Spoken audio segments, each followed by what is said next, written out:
저는 평생을 흙과 기름때 속에서 살아온 사람이에요. 제 이름 석자, 전혜자 앞에는 늘 여장부, 독종 같은 억센 수식어가 따라붙었지요. 남편 일찍 여의고 25 어린 나이에 시장 좌판에 내던져졌을 때 울고 있을 시간이 없었습니다. 어린 아들 정근이의 손을 잡고 독하게 마음먹었어요. 다시는 누구에게도 무시당하지 않으리라. 내 아들에게만큼은 이 가난을 물려주지 않으리라. 그 독한 마음 하나로 참 모진 세월을 버텨냈습니다.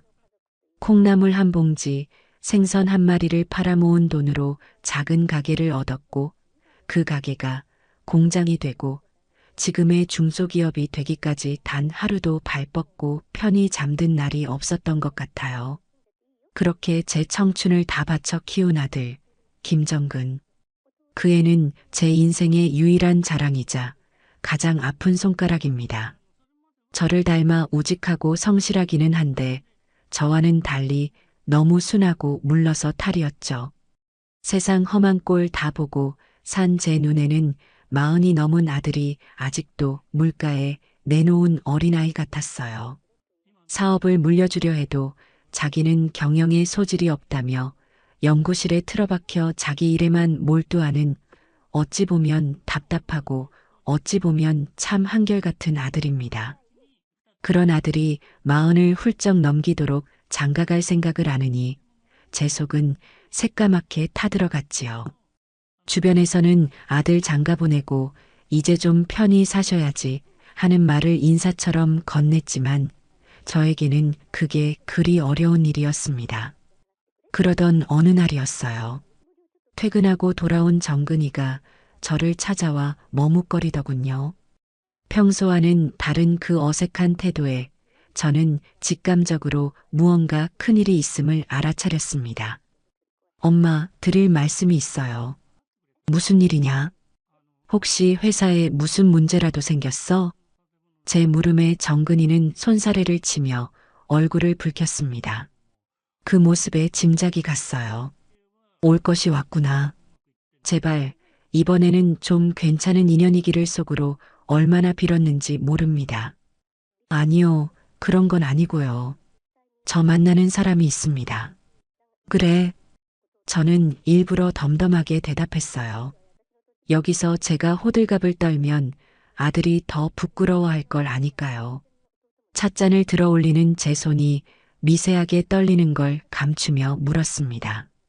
만난 지는 얼마나 됐고 어떤 아가씨냐? 만난 지는 1년 좀 넘었어요. 이름은 최아영이고 저보다 8살 어려요. 대기업 마케팅팀에서 일하는데 아주 밝고 똑 부러지는 사람이에요. 아들은 연신 싱글벙글하며 그 여자에 대한 칭찬을 늘어놓았습니다. 아들의 입에서 밝고 똑 부러진다는 말이 나오는 걸 들으니 한편으로는 마음이 놓이면서도 다른 한편으로는 묘한 불안감이 스쳤어요. 순에 빠진 우리 아들이 감당하기에 너무 버거운 상대는 아닐까 하는 노파심이었죠. 하지만 제 아들이 저렇게 좋아서 어쩔 줄 몰라 하는 얼굴을 얼마 만에 보는지 모르겠습니다. 그 행복을 깨고 싶지 않았어요. 그래, 언제 한번 집에 데리고 오너라. 밥이나 한 끼 같이 먹자. 며칠 후 정근이는 약속대로 최아영이라는 아가씨를 집에 데리고 왔습니다. 단정한 원피스 차림에 값비싸 보이는 가방을 들고 있더군요. 이목구비가 시원시원하고 서글서글하게 웃는 얼굴이 첫인상은 참 좋았어요. 싹싹하게 어머님, 처음 뵙겠습니다. 말씀 많이 들었어요. 하며 제가 내민 손을 두 손으로 잡는데 그 손에서 느껴지는 비싼 핸드크림 향기가 낯설었습니다. 제가 평생 맡아온 기름 냄새와는 너무나 다른 세상의 향기였죠. 식사를 하는 내내 화영 씨는 분위기를 주도했습니다. 제 음식 솜씨를 칭찬하고 정근 씨의 좋은 점을 이야기하며 저를 기분 좋게 해주려 애쓰는 모습이 역력했어요. 하지만 이상하게도 저는 그 대화에 온전히 섞여들 수가 없었습니다. 웃고는 있지만 눈은 끊임없이 우리 집안의 가구나 장식품들을 훑어보고 있었어요. 마치 값을 매기기라도 하는 것처럼 말입니다. 평생 사람 상대하는 일로 밥을 먹고 산 제 눈을 속일 수는 없었죠. 저건 순수한 호기심의 눈빛이 아니었습니다. 저건 사람과 배경을 동시에 저울질하는 아주 영민하고 계산적인 사람의 눈빛이었어요. 하지만 옆에서 해벌쭉해 있는 아들 얼굴을 보니 차마 이 쎄한 감정을 내비칠 수가 없었습니다. 그저 내가 너무 사람을 삐딱하게만 보나 보다 하며 애써 제 자신을 다독일 뿐이었죠. 아들이 좋다고 하니 이제 부모된 도리를 다할 차례라고 생각했습니다. 저와는 달리 제 아들만큼은 무엇 하나 부족함 없이 시작하게 해주고 싶었어요. 그동안 정근이가 받아온 월급이나 연구 성과금 같은 건 한 푼도 손대지 않고 통장에 차곡차곡 모아두었지만 그걸로는 서울에 번듯한 집 한 채 구하기 턱없이 부족하다는 걸 잘 알고 있습니다. 남들처럼 대출 끼고 융자금 갚느라 허덕이며 신혼을 시작하게 하고 싶지는 않았어요. 그건 제가 악착같이 돈을 번 이유를 정면으로 부정하는 일이나 마찬가지였습니다. 그래서 큰 결심을 했어요. 제 아들의 새 출발을 위해 제 인생 최대의 선물을 해주기로요. 며칠 밤낮으로 부동산 시세를 알아보고 직접 발품을 팔아 괜찮은 매물을 수소문했습니다. 그리고 정근이를 제 서재로 불렀습니다. 정근아, 앉아보렴. 네, 엄마. 아들은 무슨 영문인지 몰라 어리둥절한 얼굴로 제 앞에 앉았어요. 저는 책상 서랍에서 제가 며칠간 검토했던 아파트 분양 서류와 시세표를 꺼내 아들 앞에 내밀었습니다. 결혼 날짜 잡기 전에 신혼집부터 먼저 정하는 게 순서일 것 같구나. 엄마가 집 한 채 해주마. 네, 엄마, 저희 돈 모은 거 있어요. 그렇게까지 안 하셔도 너희가 모은 돈은 살면서 더 좋은 곳에 써라. 이건 내가 너에게 주는 결혼 선물이다. 저는 그중 가장 마음에 들었던 아파트의 조감도를 손으로 가리켰습니다. 여기가 어떨까 싶다. 마포 쪽인데 교통도 좋고 주변 환경도 조용해서 너희가 살기에는 안성맞춤일 거야. 34평에 남양이고 가격은 10억 정도 하더구나. 제 말이 끝나자마자 아들의 눈이 휘둥그레졌습니다. 10억이라는 액수가 믿기지 않는다는 표정이었죠. 잠시 말을 잃고 저와 서류를 번갈아 보던 아들의 눈시울이 서서히 붉어졌습니다. 엄마 정말이에요? 내가 빈말하는 사람인 거 봤니? 이 집에서 아무 걱정 없이 행복하게 살아. 그게 내가 바라는 전부다. 엄마. 아들은 끝내 말을 잇지 못하고 고개를 숙였습니다. 40 넘은 아들이 제 앞에서 소리 없이 우는데 저 역시 목이 메어왔어요. 고생한 보람이 있구나. 내 아들이 저렇게 기뻐하는 모습을 보니 10억이 아니라 100억이라도 아깝지 않다는 생각이 들었습니다. 정근이는 한참 만에 고개를 들고는 제 손을 꾹 잡았어요. 감사합니다, 엄마. 정말 감사해요. 평생 잊지 않을게요. 제가 더 잘할게요. 그날 밤 아들은 곧바로 화영 씨에게 이 소식을 전한 모양이었습니다. 아들의 목소리는 평소보다 몇 톤은 더 들떠 있었죠. 저는 그 모습을 흐뭇하게 바라보며 이제야말로 정말 모든 것이 순조롭게 풀릴 것이라고 믿어 의심치 않았습니다. 제 불안감은 그저 늙은 어미의 기우였을 뿐이라고 그렇게 생각했어요. 그 믿음이 얼마나 어리석고 순진한 것이었는지를 깨닫는 데는 그리 오랜 시간이 걸리지 않았습니다. 주말에 화영 씨를 따로 불러내 식사를 대접했어요. 예비 며느리에게 점수도 좀 따고 앞으로의 계획에 대해서도 편안하게 이야기하고 싶었기 때문입니다.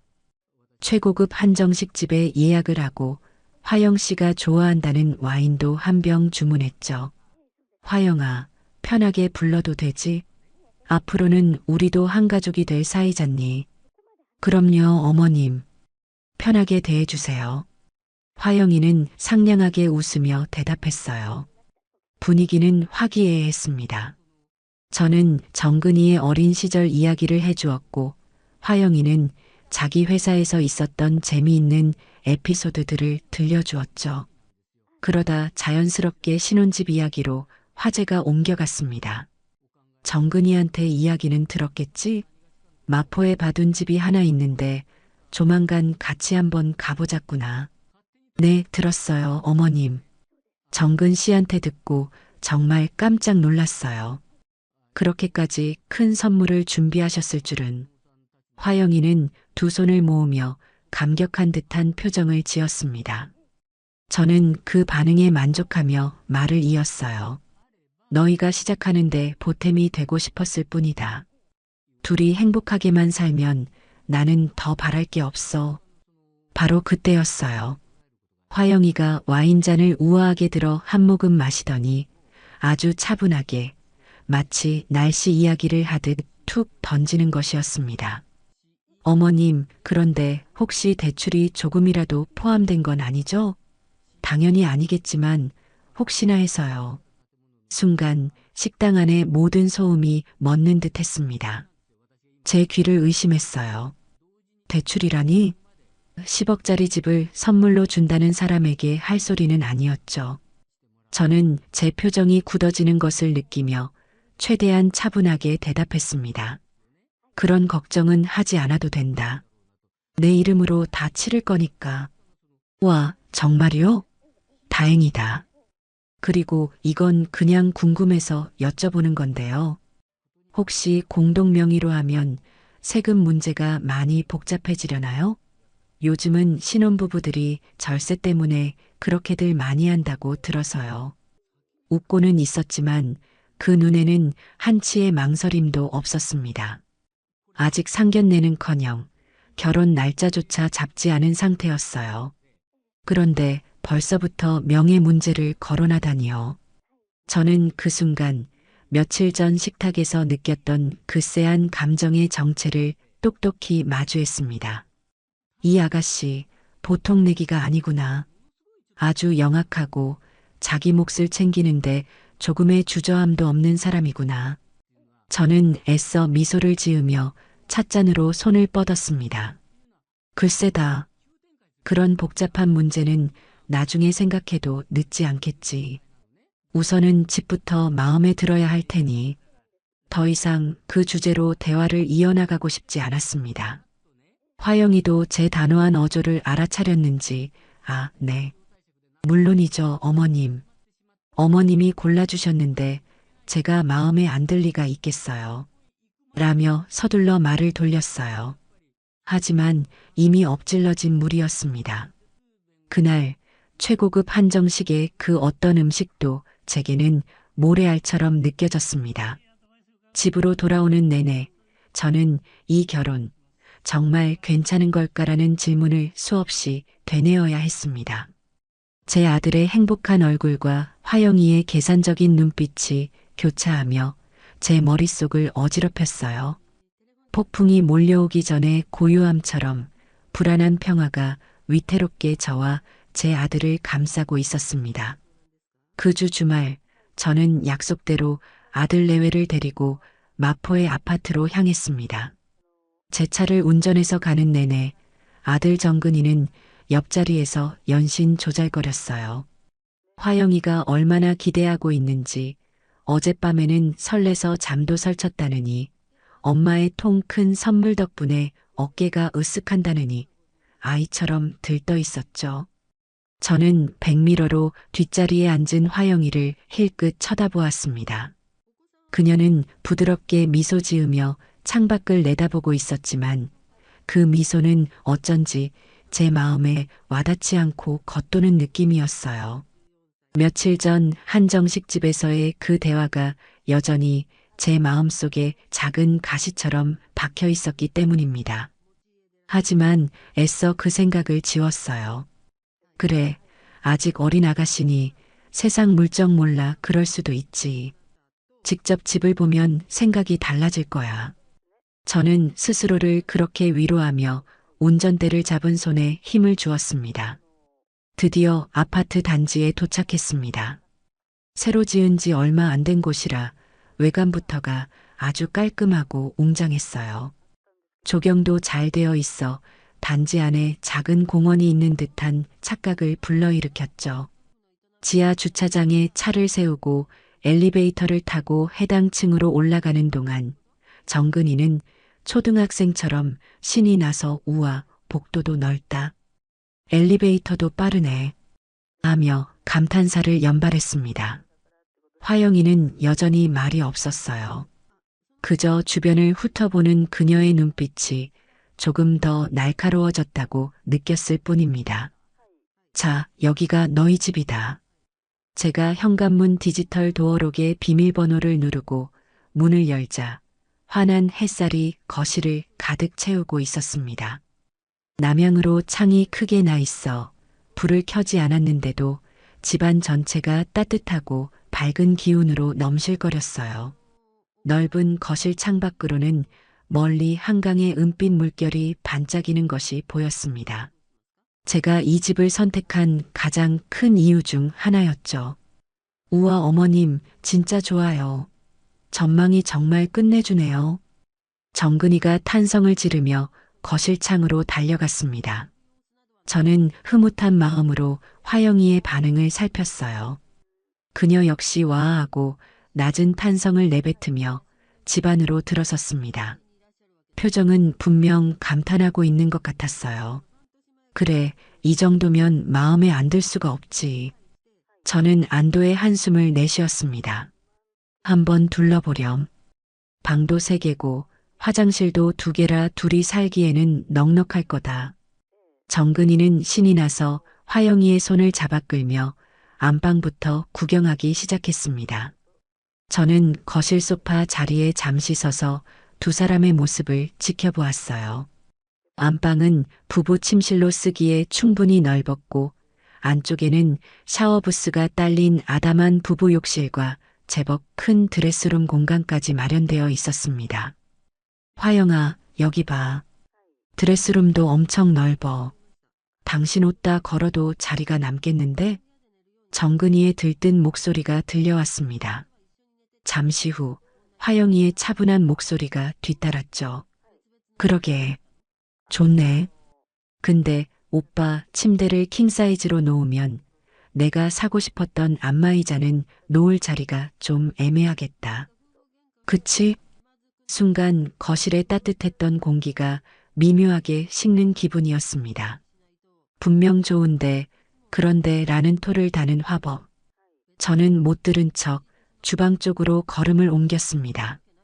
디귿자 형태의 싱크대는 요리하기에 편리한 구조였고 최신형 인덕션과 오븐, 식기세척기까지 모두 기본 옵션으로 설치되어 있었어요. 새 신부가 좋아할 만한 요소는 다 갖추고 있었죠. 두 사람은 곧 주방으로 나왔습니다. 정근이는 여전히 감탄의 연속이었어요. 엄마, 주방도 너무 좋은데요? 화영이가 요리하는 거 좋아하는데 아주 신나겠어요. 화영이는 싱크대 상판을 손끝으로 쓱 쓸어보더니 입을 열었습니다. 네, 어머님. 구조는 참 좋은 것 같아요. 아일랜드 식탁이 있어서 홈파티할 때 편하겠어요. 근데 제가 생각했던 것보다는 폭이 조금 좁은 느낌이랄까? 친구들 여러 명 초대해서 와인 마시려면 조금 더 넓게 빠졌으면 좋았을 텐데. 아, 물론 지금도 충분히 좋다는 뜻이에요. 오해는 마세요. 그녀는 언제나처럼 말끝에 웃음과 함께 보험 같은 말을 덧붙이는 것을 잊지 않았습니다. 저는 더 이상 아무 말도 하지 않았어요. 그냥 묵묵히 나머지 2개의 방을 열어 보여주었습니다. 하나는 서재로 쓰기에 안성맞춤이었고 다른 하나는 나중에 아이가 태어나면 아이방으로 꾸미기에 딱 좋은 크기였죠. 모든 구경이 끝났을 때 정근이는 만족스러운 얼굴로 제게 말했습니다. 엄마, 정말 고맙습니다. 이보다 더 좋을 수는 없을 것 같아요. 그렇죠, 화영 씨? 아들의 질문에 화영이는 활짝 웃으며 대답했어요. 그 웃음이 너무나 환해서 제가 잠시나마 그녀를 오해했던 건가 하는 생각마저 들 정도였습니다. 네, 그럼요. 어머님 덕분에 저희 진짜 호강하네요. 정말 감사해요, 어머님. 그녀의 감사 인사를 받으며 집을 나섰지만 제 마음은 어쩐지 개운하지가 않았습니다. 마사지 의자, 홈파티, 친구들. 그녀의 말 속에는 우리 두 사람의 행복한 미래보다는 남들에게 보여주기 위한 과시용 삶의 그림자가 짙게 드리워져 있는 듯했기 때문입니다. 집으로 돌아오는 차 안, 정근이는 끊임없이 미래에 대한 계획을 떠들었지만 화영이는 피곤하다며 눈을 감고 있었어요. 그 침묵이 저에게는 수만 가지의 불평처럼 느껴졌습니다. 그날 밤 제 예감은 틀리지 않았다는 것이 증명되었어요. 자정이 다 된 시간, 제 휴대폰이 울렸습니다. 아들 정근이었죠. 이렇게 늦은 시간에 전화하는 일이 거의 없는 아이라 저는 덜컥 겁이 났습니다. 정근아, 무슨 일이냐? 이 시간에. 아, 엄마, 주무셨어요? 죄송해요. 전화기 너머로 들려오는 아들의 목소리는 잔뜩 기어 들어가고 있었습니다. 낮에 그 들뜬 기분은 온데간데 없었어요. 저는 직감했습니다. 최화영, 그 아가씨와 분명히 무슨 일이 있었구나. 아니다. 무슨 일인데 그러니. 저기 엄마. 다름이 아니라 오늘 본 집 말이에요. 그래, 그 집이 왜. 화영이가 집은 정말 좋은데. 또 시작이었습니다. 좋은데. 저는 말없이 아들의 다음 말을 기다렸습니다. 자기 생활권이랑은 너무 안 맞는 것 같다고 속상해해서요. 자기가 다니는 회사도 강남이고 친구들도 다 그쪽에 사는데 마포는 너무 멀다는 거예요. 퇴근하고 친구들 만나기도 어렵고 주말에 다니던 필라테스나 문화센터 가기도 번거롭다고. 저는 기가 막혀서 말이 나오지 않았습니다. 10억짜리 집을 선물로 받은 사람의 입에서 나올 소리라고는 믿기지 않았어요. 필라테스? 친구? 그런 하찮은 이유로 이 귀한 선물을 트집 잡는다는 말입니까? 그래서 하고 싶은 말이 뭐냐? 제 목소리는 저도 모르게 차갑게 가라앉았습니다. 아들은 제 기분을 눈치챘는지 더욱더 목소리를 낮췄어요. 그래서 말인데 엄마. 화영이 말은 이왕 해주실 거면 조금 더 보태서라도 강남에 있는 게 어떻겠냐고. 강남? 네. 물론 강남에 이만한 새 아파트는 어림도 없다는 거 알아요. 그러니까 좀 작고 낡은 빌라나 오피스텔이라도 위치가 강남인 게 자기 미래를 위해서는 더 나을 것 같다고 하네요. 그게 나중에 투자 가치도 더 높을 거라면서. 저는 실소를 금할 수가 없었습니다. 투자 가치? 24살에 시장에 내던져져 맨주먹으로 기업을 일군 저에게 이제 갓 30을 넘긴 아가씨가 투자 가치를 운운하고 있었어요. 그 말도 안 되는 논리는 필시 화영이가 아들의 머릿속에 심어놓은 것이겠지요. 정근아. 네, 엄마. 너는 어떻게 생각하니? 너도 그 말이 옳다고 생각해서 나한테 전화한 거냐? 제 질문에 아들은 한참 동안 대답이 없었습니다. 그 침묵이 저를 더욱 비참하게 만들었어요. 제 아들은 지금 제 편에 서 있는 것이 아니라 저를 설득하기 위해 전화를 건 최화영의 남자일 뿐이었습니다. 저는 그냥 화영이가 저렇게 속상해하니까 마음이 안 좋아서 엄마, 화영이가 아직 어려서 그래요. 세상 물정 잘 모르고 자기 주변 세상이 전부인 줄 아는 나이잖아요. 엄마가 조금만 이해해 주시면 안 될까요? 제가 중간에서 잘 이야기해 볼게요. 이해라니요. 저건 철이 없는 게 아니라 염치가 없는 것이었습니다. 그리고 제 아들은 그 염치 없는 행동을 어려서 그렇다는 말로 포장하며 제게 이해를 강요하고 있었어요. 저는 더 이상 아들과 말을 섞고 싶지 않았습니다. 안 된다. 그 집이 싫으면 결혼을 다시 생각하든지. 그렇게 강남이 좋으면 너희 둘이 모은 돈으로 강남에 얻어서 시작해라. 나는 더 이상 이 문제로 이야기하고 싶지 않다. 저는 단호하게 말하고 전화를 끊어버렸습니다. 침대에 누웠지만 잠이 오지 않았어요. 천장이 무너져 내리는 듯한 답답함에 가슴을 쳤습니다. 이건 단순히 집 문제가 아니었어요. 이건 앞으로 저희 가족이 마주하게 될 끝없는 갈등의 서막에 불과하다는 것을 저는 너무나도 분명하게 깨달아 버렸기 때문입니다. 제 아들을 위해서라면 제 전 재산이라도 내어줄 수 있었지만 저렇게 감사할 줄 모르고 자기 욕심만 채우려는 사람에게는 단돈 10원도 아깝다는 생각이 들었습니다. 어둠 속에서 저는 결심을 굳혔습니다. 이 싸움 절대 물러서지 않겠다고.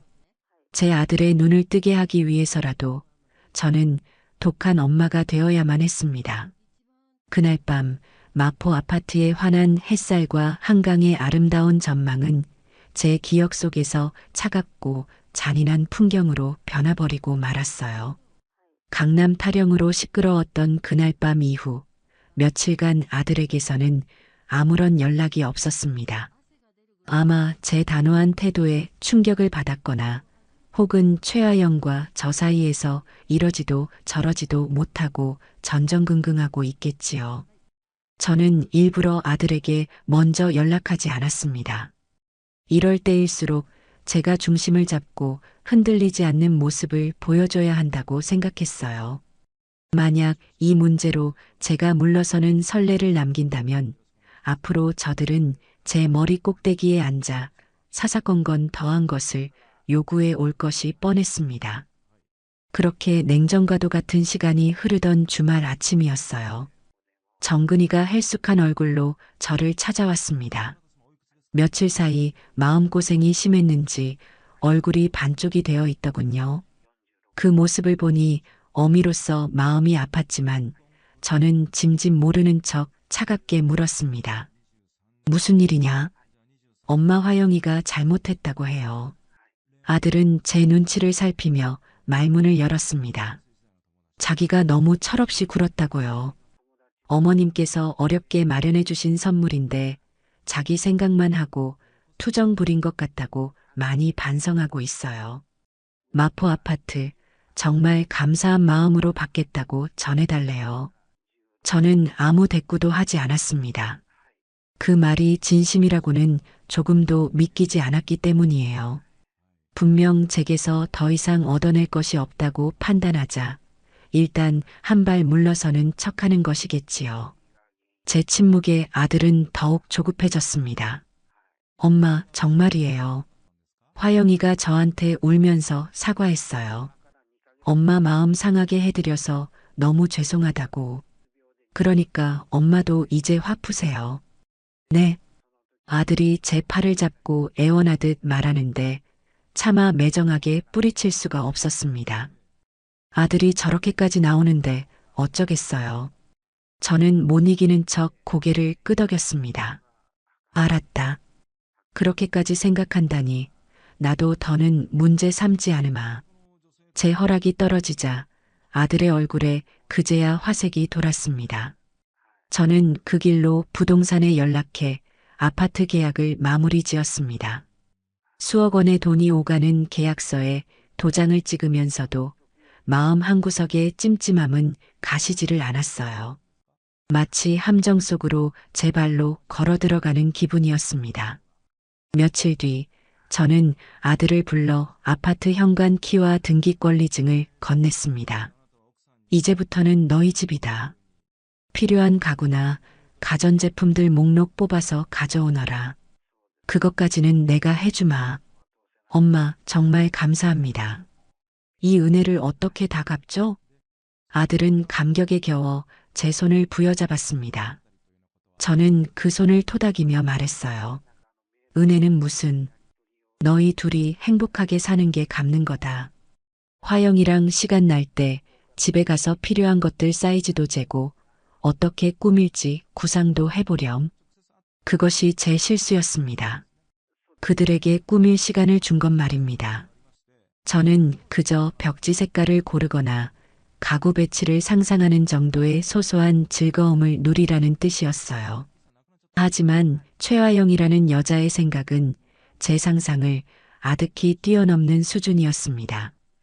주말이 지나고 화요일 오후였을 겁니다. 회사에서 결제 서류를 보고 있는데 비서가 들어와 최화영이 찾아왔다고 전했습니다. 약속도 없이 불쑥 찾아온 것이 의아했지만 일단 들어오라고 했죠. 화영이는 밝은 미소를 지으며 제 사무실로 들어섰습니다. 손에는 커다란 서류 봉투가 들려 있었어요. 어머님 바쁘신데 죄송해요. 드릴 말씀이 있어서요. 괜찮다. 앉으렴. 무슨 일이니? 자리에 앉은 화영이는 서두를 길게 늘어놓았습니다. 주말 내내 정근 씨와 새 집에 몇 번이나 다녀왔는지 볼수록 집이 마음에 든다느니 어머님의 안목에 감탄했다느니 입에 발린 소리를 한참이나 늘어놓았어요. 저는 묵묵히 그녀의 말을 들어주었습니다. 진짜 용건은 그 뒤에 나올 테니까요. 아니나 다를까 한참을 떠들던 그녀가 드디어 본론을 꺼냈습니다. 그런데 어머님, 집이 정말 완벽한데 딱 한 가지 아쉬운 게 있더라고요. 바로 인테리어예요. 인테리어? 네. 전체적으로 마감재나 자재들이 뭐랄까 조금 촌스러워요. 요즘 스타일하고는 너무 안 맞고요. 이대로는 저희가 혼수를 들여놔도 전혀 어울리지 않을 것 같아요. 솔직히 이대로는 하루도 살고 싶지 않은 마음이에요. 저는 제 귀를 의심했습니다. 지은 지 1년도 안 된 새 아파트의 인테리어가 촌스럽다니요. 더군다나 하루도 살고 싶지 않다는 말은 제 면전에 대고 할 소리는 아니었습니다. 제 표정이 굳어지는 것을 보았을 텐데도 화영이는 아랑곳하지 않고 말을 이었습니다. 그래서 제가 주말 동안 좀 알아봤어요. 어머님이 주신 소중한 선물이잖아요. 그래서 이 집의 가치를 더 높이고 정근 씨 얼굴도 세워주려면 인테리어를 제대로 해야겠더라고요. 그녀는 들고 온 서류 봉투에서 여러 장의 사진과 종이 뭉치를 꺼내 제 책상 위에 펼쳐 놓았습니다. 잡지에나 나올 법한 아주 화려하고 미니멀한 인테리어 사진들이었어요. 그리고 그 옆에는 빽빽하게 숫자가 적힌 견적서가 놓여 있었습니다. 이분 혹시 아세요? 요즘 제일 잘 나가는 인테리어 디자이너인데 제가 개인적으로 좀 알거든요. 그래서 특별히 부탁해서 견적을 한번 받아봤어요. 저는 견적서로 눈을 돌렸습니다. 그리고 그 아래 적힌 총합계 금액을 보고는 헛웃음이 터져 나오는 것을 겨우 참아야 했습니다. 총 공사비용 2억 3천만 원. 집값의 20%가 넘는 터무니없는 금액이었어요. 세부 항목을 훑어보니 더 가관이었습니다. 거실 바닥은 전량 이탈리아산 천연 대리석, 주방 가구는 독일제 명품 브랜드, 조명은 전부 북유럽 디자이너 제품, 심지어는 화장실 수전 하나까지 수백만 원짜리 수입품으로 채워져 있었습니다. 이건 인테리어가 아니라 집을 새로 짓는 수준의 견적이었습니다. 화영아. 제 목소리는 분노로 낮게 잠겨 있었어요. 이게 지금 말이 된다고 생각하니? 집을 사줬더니 이제는 집을 새로 지어달라는 소리로구나. 그러자 화영이는 조금도 당황한 기색 없이 오히려 억울하다는 듯한 표정을 지었습니다. 어머님, 왜 그렇게 말씀하세요? 저는 다 어머님과 정근 씨를 위해서 그런 건데요. 생각해 보세요. 어머님이 10억짜리 집을 해주셨는데 막상 친구들이 집들이 와서 인테리어가 이게 뭐냐고 수군거리면 그게 누구 망신이겠어요? 다 정근 씨 얼굴에 먹칠하는 거고 더 나아가서는 어머님 체면을 깎는 일이잖아요. 기가 막힌 논리였습니다. 제 체면을 위해 2억이 넘는 돈을 더 쓰라니요. 내 체면은 내가 알아서 챙긴다. 이 견적은 말도 안 돼. 절대 허락 못한다. 제가 단호하게 선을 긋자 화영이의 얼굴에서 상냥한 미소가 순식간에 사라졌습니다. 대신 그 자리에는 차가운 계산과 노골적인 불만이 자리 잡았어요. 어머님, 솔직히 이건 너무하신 거 아니에요? 어차피 어머님이 해주시는 거잖아요.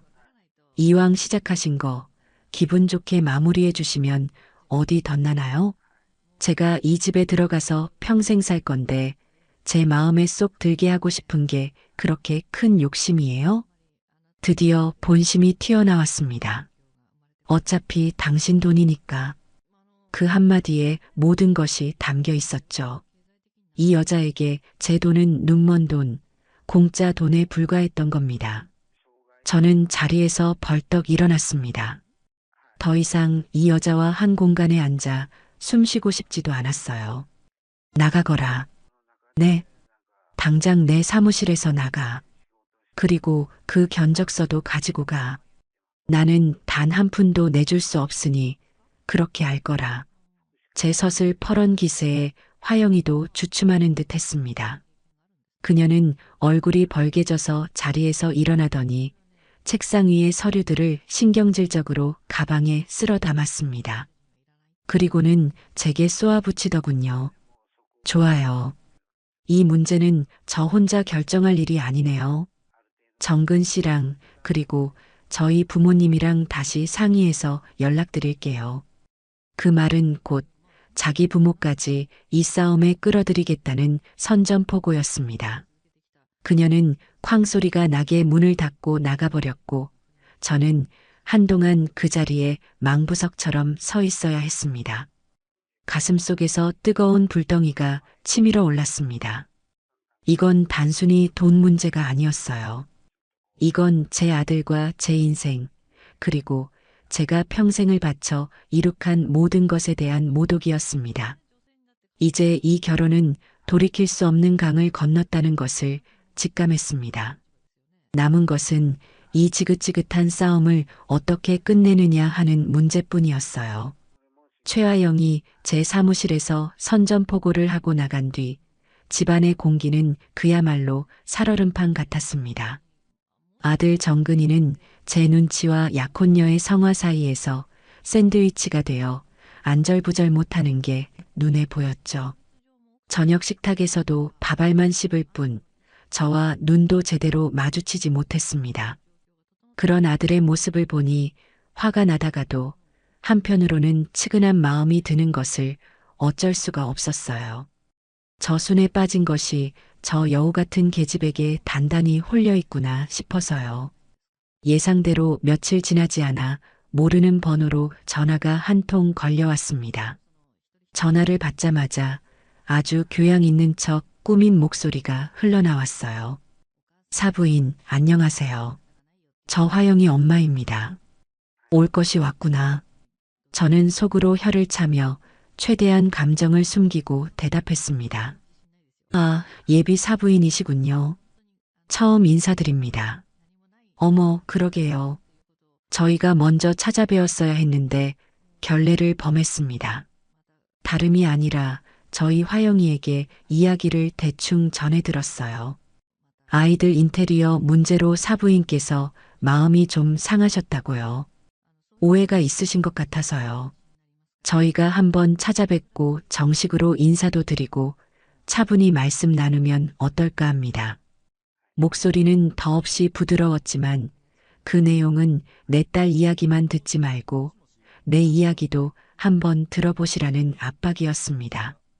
피할 수 없는 싸움이라면 정면으로 부딪히는 것이 제 방식입니다.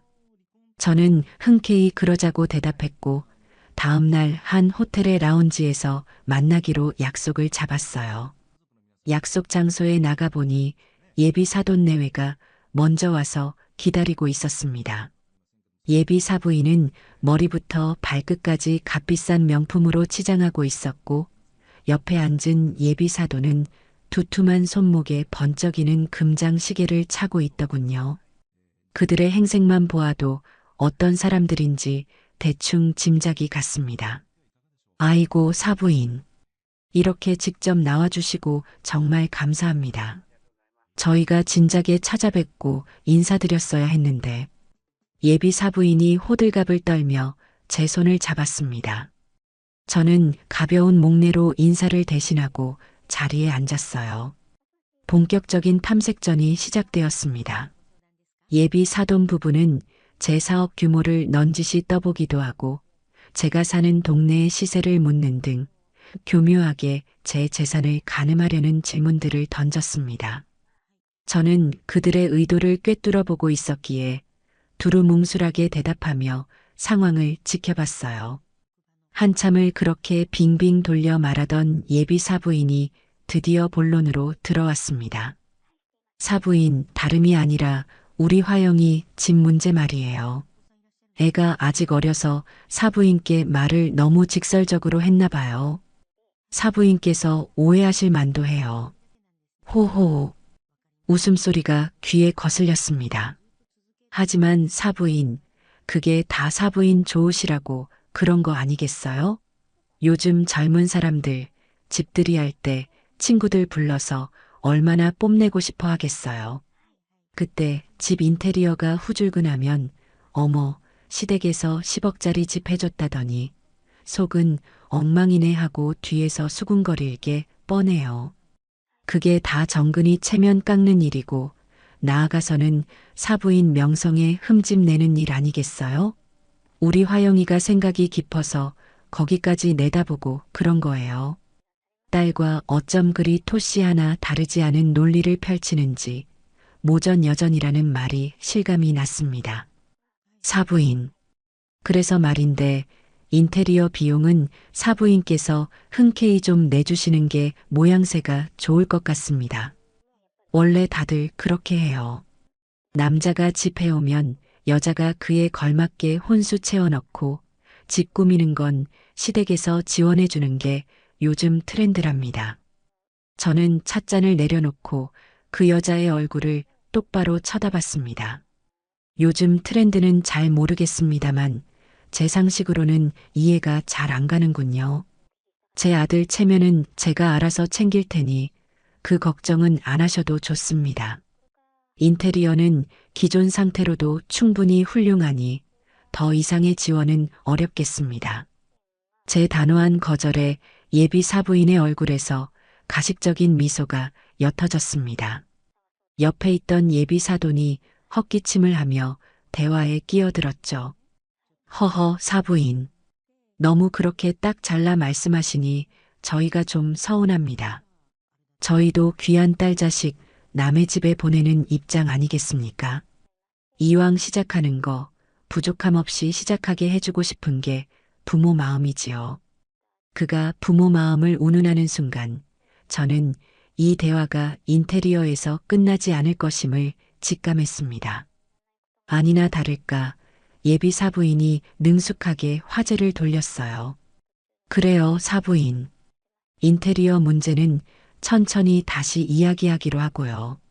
그것보다 더 중요한 예단 문제를 좀 의논드렸으면 해요. 드디어 올 것이 왔습니다. 저희도 사부인께서 이렇게 큰 집을 해주셨는데 그냥 넘어갈 수는 없지요. 그래서 저희가 현금으로 예단을 두둑하게 준비할까 합니다. 한 1억 정도 생각하고 있어요. 1억이라는 말에 옆에 있던 예비 사돈의 어깨가 으쓱 올라가는 것이 보였어요. 하지만 그들의 속셈을 모를 제가 아니었죠. 그런데 사부인도 아시겠지만 원래 예단은 받으면 그 절반 정도는 봉채비라고 해서 신부 측에 다시 돌려주는 게 관례잖아요. 그러니 저희가 1억을 드리면 사부인께서 5천만 원은 저희에게 다시 돌려주시면 되고요. 여기까지는 그럴 수 있다고 칩시다. 하지만 다음 말이 저를 경악하게 만들었어요. 그리고 나머지 5천만 원은 저희가 따로 목록을 좀 드릴게요. 저희 친척 어르신들 이불이며 반상기 세트며 또 우리 정서방 입으라고 좋은 양복 한 벌, 그리고 제 진주 목걸이랑 남편 시계도 하나 그런 것들 챙겨주시면 딱 맞을 것 같아요. 화영이 체면이 있으니 너무 값싼 걸로 하시면 곤란하고요. 저는 제 귀를 의심했습니다. 이게 대체 무슨 말입니까? 자기들이 1억을 내면 제가 5천을 돌려주고 남은 5천으로 자기들 온 가족의 선물을 사서 바치라는 소리였어요.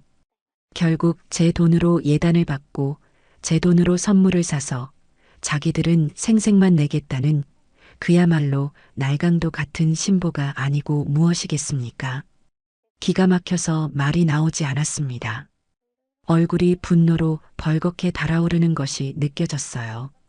제가 아무 말도 못하고 있자 예비 사부인은 제가 그들의 제안에 감격이라도 한 줄 알았는지 한술 더 떴습니다. 아, 그리고 봉채비로 돌려주시는 5천만 원으로는 저희가 우리 화영이 혼수를 좀 보탤까 해요. 사부인께서 집이며 인테리어며 다 해주시는데 저희가 혼수까지 신경 쓰시게 할 수는 없잖아요. 호호. 이쯤 되니 분노를 넘어 허탈한 웃음이 나왔습니다.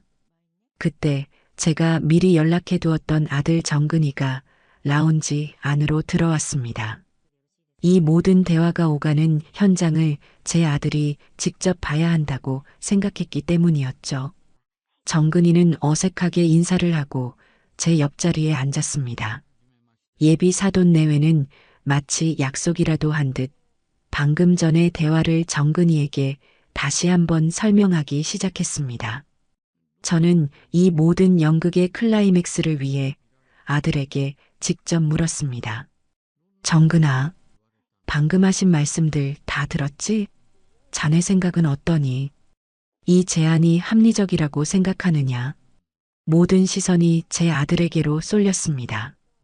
예비 사돈 내외는 기대감에 찬 눈으로, 저는 마지막 남은 일말의 희망을 담은 눈으로 아들을 바라보았어요. 제 아들이 여기서 그건 말도 안 됩니다라고 딱 한마디만 해준다면 저는 이 모든 것을 용서하고 다시 시작할 마음도 있었습니다. 하지만 제 아들은 저를 처참하게 실망시켰습니다. 정근이는 제 얼굴과 예비 사돈의 얼굴을 번갈아 쳐다보며 한참을 우물쭈물하더군요. 그리고는 기어들어가는 목소리로 세상에서 가장 한심한 대답을 내놓았습니다. 저는 잘 어른들께서 알아서 하시는 문제라 제가 뭐라고 말씀드리기가 좀. 그 순간 제 마음속에 남아있던 마지막 희망의 불씨가 완전히 꺼져버렸습니다. 아, 나는 혼자구나. 이 지긋지긋한 싸움에서 내 편은 아무도 없구나. 내 아들마저 저들의 탐욕에 포섭되어 옳고 그름을 분간할 능력조차 상실해버렸구나. 저는 더 이상 그 자리에 앉아있을 이유를 찾지 못했습니다. 온몸의 힘이 쭉 빠져나가는 기분이었어요. 예비 사돈 내외의 얼굴에 번지는 만족스러운 미소와 그런 그들의 눈치를 보며 안절부절 못하는 내 아들의 한심한 모습을 뒤로 한 채 저는 말없이 자리에서 일어났습니다. 이제 남은 것은 이 모든 것을 끝장낼 마지막 무대를 준비하는 것뿐이었습니다. 호텔 라운지에서의 그 참담한 만남이 있고 난 뒤 집으로 돌아오는 차 안은 숨막히는 침묵으로 가득했습니다. 저는 운전대를 잡은 채 앞만 보고 달렸고 옆자리에 앉은 아들 정근이는 고개를 숙인 채 자기 손톱만 물어뜯고 있었죠. 그 꼴을 보니 우라가 치밀다가도 한편으로는 저 바보 같은 것을 어찌하면 좋을까 싶어 한숨만 나왔습니다. 저 역시 제 아들이 저 지경이 되도록 만든 책임에서 자유로울 수는 없었으니까요. 너무 일만 하고 살았나, 너무 아들을 온실 속 화초처럼 키웠나, 만감이 교차했습니다. 집에 도착하자마자 저는 굳게 닫혀있던 입을 열었습니다. 내 방으로 따라 들어오너라. 서재 의자에 앉아 팔짱을 낀 채 저는 제 앞에 죄인처럼 서 있는 아들을 한참 동안 아무 말 없이 쳐다보았습니다. 제 침묵이 더 무섭다는 것을 아는 아들의 얼굴은 사색이 되어 있었어요. 앉아라. 아들이 마지못해 맞은편 의자에 앉자 저는 조용히 물었습니다. 오늘 그 자리에서 오고 간 대화들 너의 귀로 똑똑히 다 들었을 테지. 네, 엄마. 하나만 묻자. 그들의 요구가 너의 상식으로도 이해가 되는 행동들이었니? 10억짜리 집을 받고 2억이 넘는 인테리어를 요구하고 심지어는 내 돈으로 자기들 예단을 치르겠다는 그 발상이 정말 괜찮다고 생각했어? 저는 소리치지 않았습니다. 그저 차갑고 사무적인 목소리로 물었을 뿐이에요. 하지만 아들에게는 그 어떤 고함보다 더 아프게 들렸을 겁니다. 아들은 입술만 달싹일 뿐 아무런 대답도 하지 못했습니다. 대답해봐라, 김정근. 내가 지금 너의 생각을 듣고 싶어서 묻는 거다. 한참 만에야 아들이 쥐어짜듯 목소리를 냈습니다. 그게 화영이 말로는 요즘은 다들 그렇게 한다고. 남들 하는 만큼은 해야 자기 체면도 서고 나중에 무시 안 당한다고. 남들? 그 남들이 대체 누구냐? 길 가는 사람 붙잡고 물어봐라. 저게 정상적인 혼수 과정인지. 그리고 체면? 누구의 체면 말이냐? 자기 딸을 팔아 시댁 재산을 거덜내려는 그 집안의 체면 말이니? 엄마, 그렇게까지 말씀하지는 마세요. 화영이네 부모님도 나쁜 분들은 아니에요. 그냥 표현 방식이 좀 서툴러서. 표현 방식이 서툴다니. 저는 기가 막혀서 웃음이 나왔습니다. 서툰 것이 아니라 악착같고 탐욕스러운 거겠지. 정근아, 너는 지금 그 여자에게 단단히 홀려서 옳고 그름을 판단할 이성까지 마비되어 버린 거다. 정신 차려. 지금이라도 늦지 않았어. 이 결혼은 아니다. 제 단호한 말에 아들이 고개를 번쩍 들었습니다. 그 눈에는 반성과 깨달음이 아닌 원망과 애원이 뒤섞여 있었어요. 엄마, 제발요. 제가 화영이한테 잘 말할게요. 제가 중간에서 조율을 잘 못해서 일이 이렇게 커진 거예요. 화영이는 절대로 그런 애가 아니에요. 제발 한 번만 더 기회를 주세요. 네, 저 화영이 없으면 안 돼요. 아들은 제 앞에 무릎까지 꿇을 기세였습니다. 그 모습을 보는 제 가슴은 갈기갈기 찢어지는 것 같았어요. 제 아들이, 제 똑똑하고 착하기만 하던 아들이 저런 여자에게 빠져 자존심도 이성도 다 내팽개친 채 망가져가고 있었습니다. 저는 더 이상 아들과의 대화가 무의미하다는 것을 깨달았습니다. 알겠다. 그럼 너의 뜻대로 해봐라. 정말이요, 엄마? 아들의 얼굴에 순간 희망이 스쳤습니다. 저는 그 희망을 가차없이 짓밟았어요. 대신 조건이 있다. 앞으로 집 문제든 예단 문제든 돈과 관련된 그 어떤 것도 나에게는 일절 이야기하지 마라. 너희 둘이 알아서 해결해. 인테리어를 2억으로 하든 3억으로 하든 예단을 1억으로 하든 2억으로 하든 너의 힘으로 해. 나는 더 이상 관여하지 않겠다. 엄마, 그게 무슨. 나는 내 아들에게 10억짜리 집을 선물해 주는 것으로 내 도리를 다했다. 그 이상을 바라는 것은 탐욕이고 그 탐욕까지 내가 채워줄 이유는 없어. 앞으로는 내가 한 여자의 남편으로서 한 집안의 가장으로서 모든 것을 책임지고 결정해. 내가 선택한 여자고 내가 선택한 결혼이니 그 책임도 온전히 너의 몫이다. 이제 나가보거라. 나 피곤하다. 저는 눈을 감고 의자에 몸을 기댔습니다. 아들은 제 앞에서 한참을 망연자실 서 있다가 힘없이 방을 나갔습니다. 저는 그날 밤 제가 아들을 잘못 키웠다는 것을 뼈저리게 인정해야만 했습니다. 제 아들은 가장이 될 준비가 전혀 되어 있지 않은 마마보이에 불과했어요. 그리고 그 사실을 깨닫게 해준 최화영이라는 여자가 어쩌면 제 아들에게는 마지막 약이 될지도 모른다는 잔인한 생각마저 들었습니다. 그 후 며칠간 집안은 숨막히는 정적으로 가득했습니다.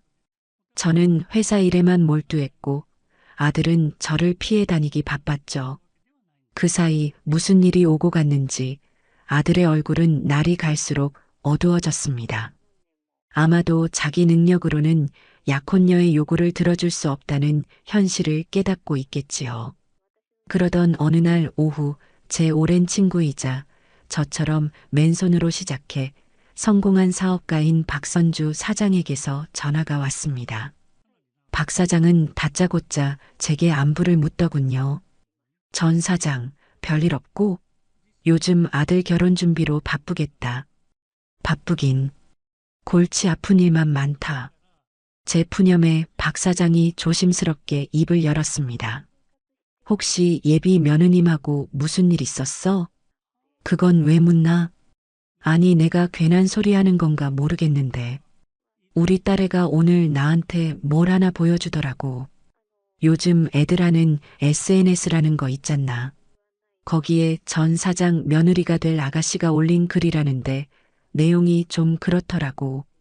가슴이 덜컥 내려앉았습니다. 무슨 내용인데 그러느냐? 에휴 내가 이걸 말해야 하나 말아야 하나. 일단 내가 사진 찍어서 보내줄 테니 전 사장이 직접 한번 봐. 보고 나서 너무 속상해하지는 말고. 원래 요즘 애들이 생각이 짧아. 전화를 끊자마자 박 사장에게서 사진 몇 장이 전송되어 왔습니다. 사진을 확대해 보는 순간 저는 온몸의 피가 거꾸로 솟는 기분을 느꼈습니다.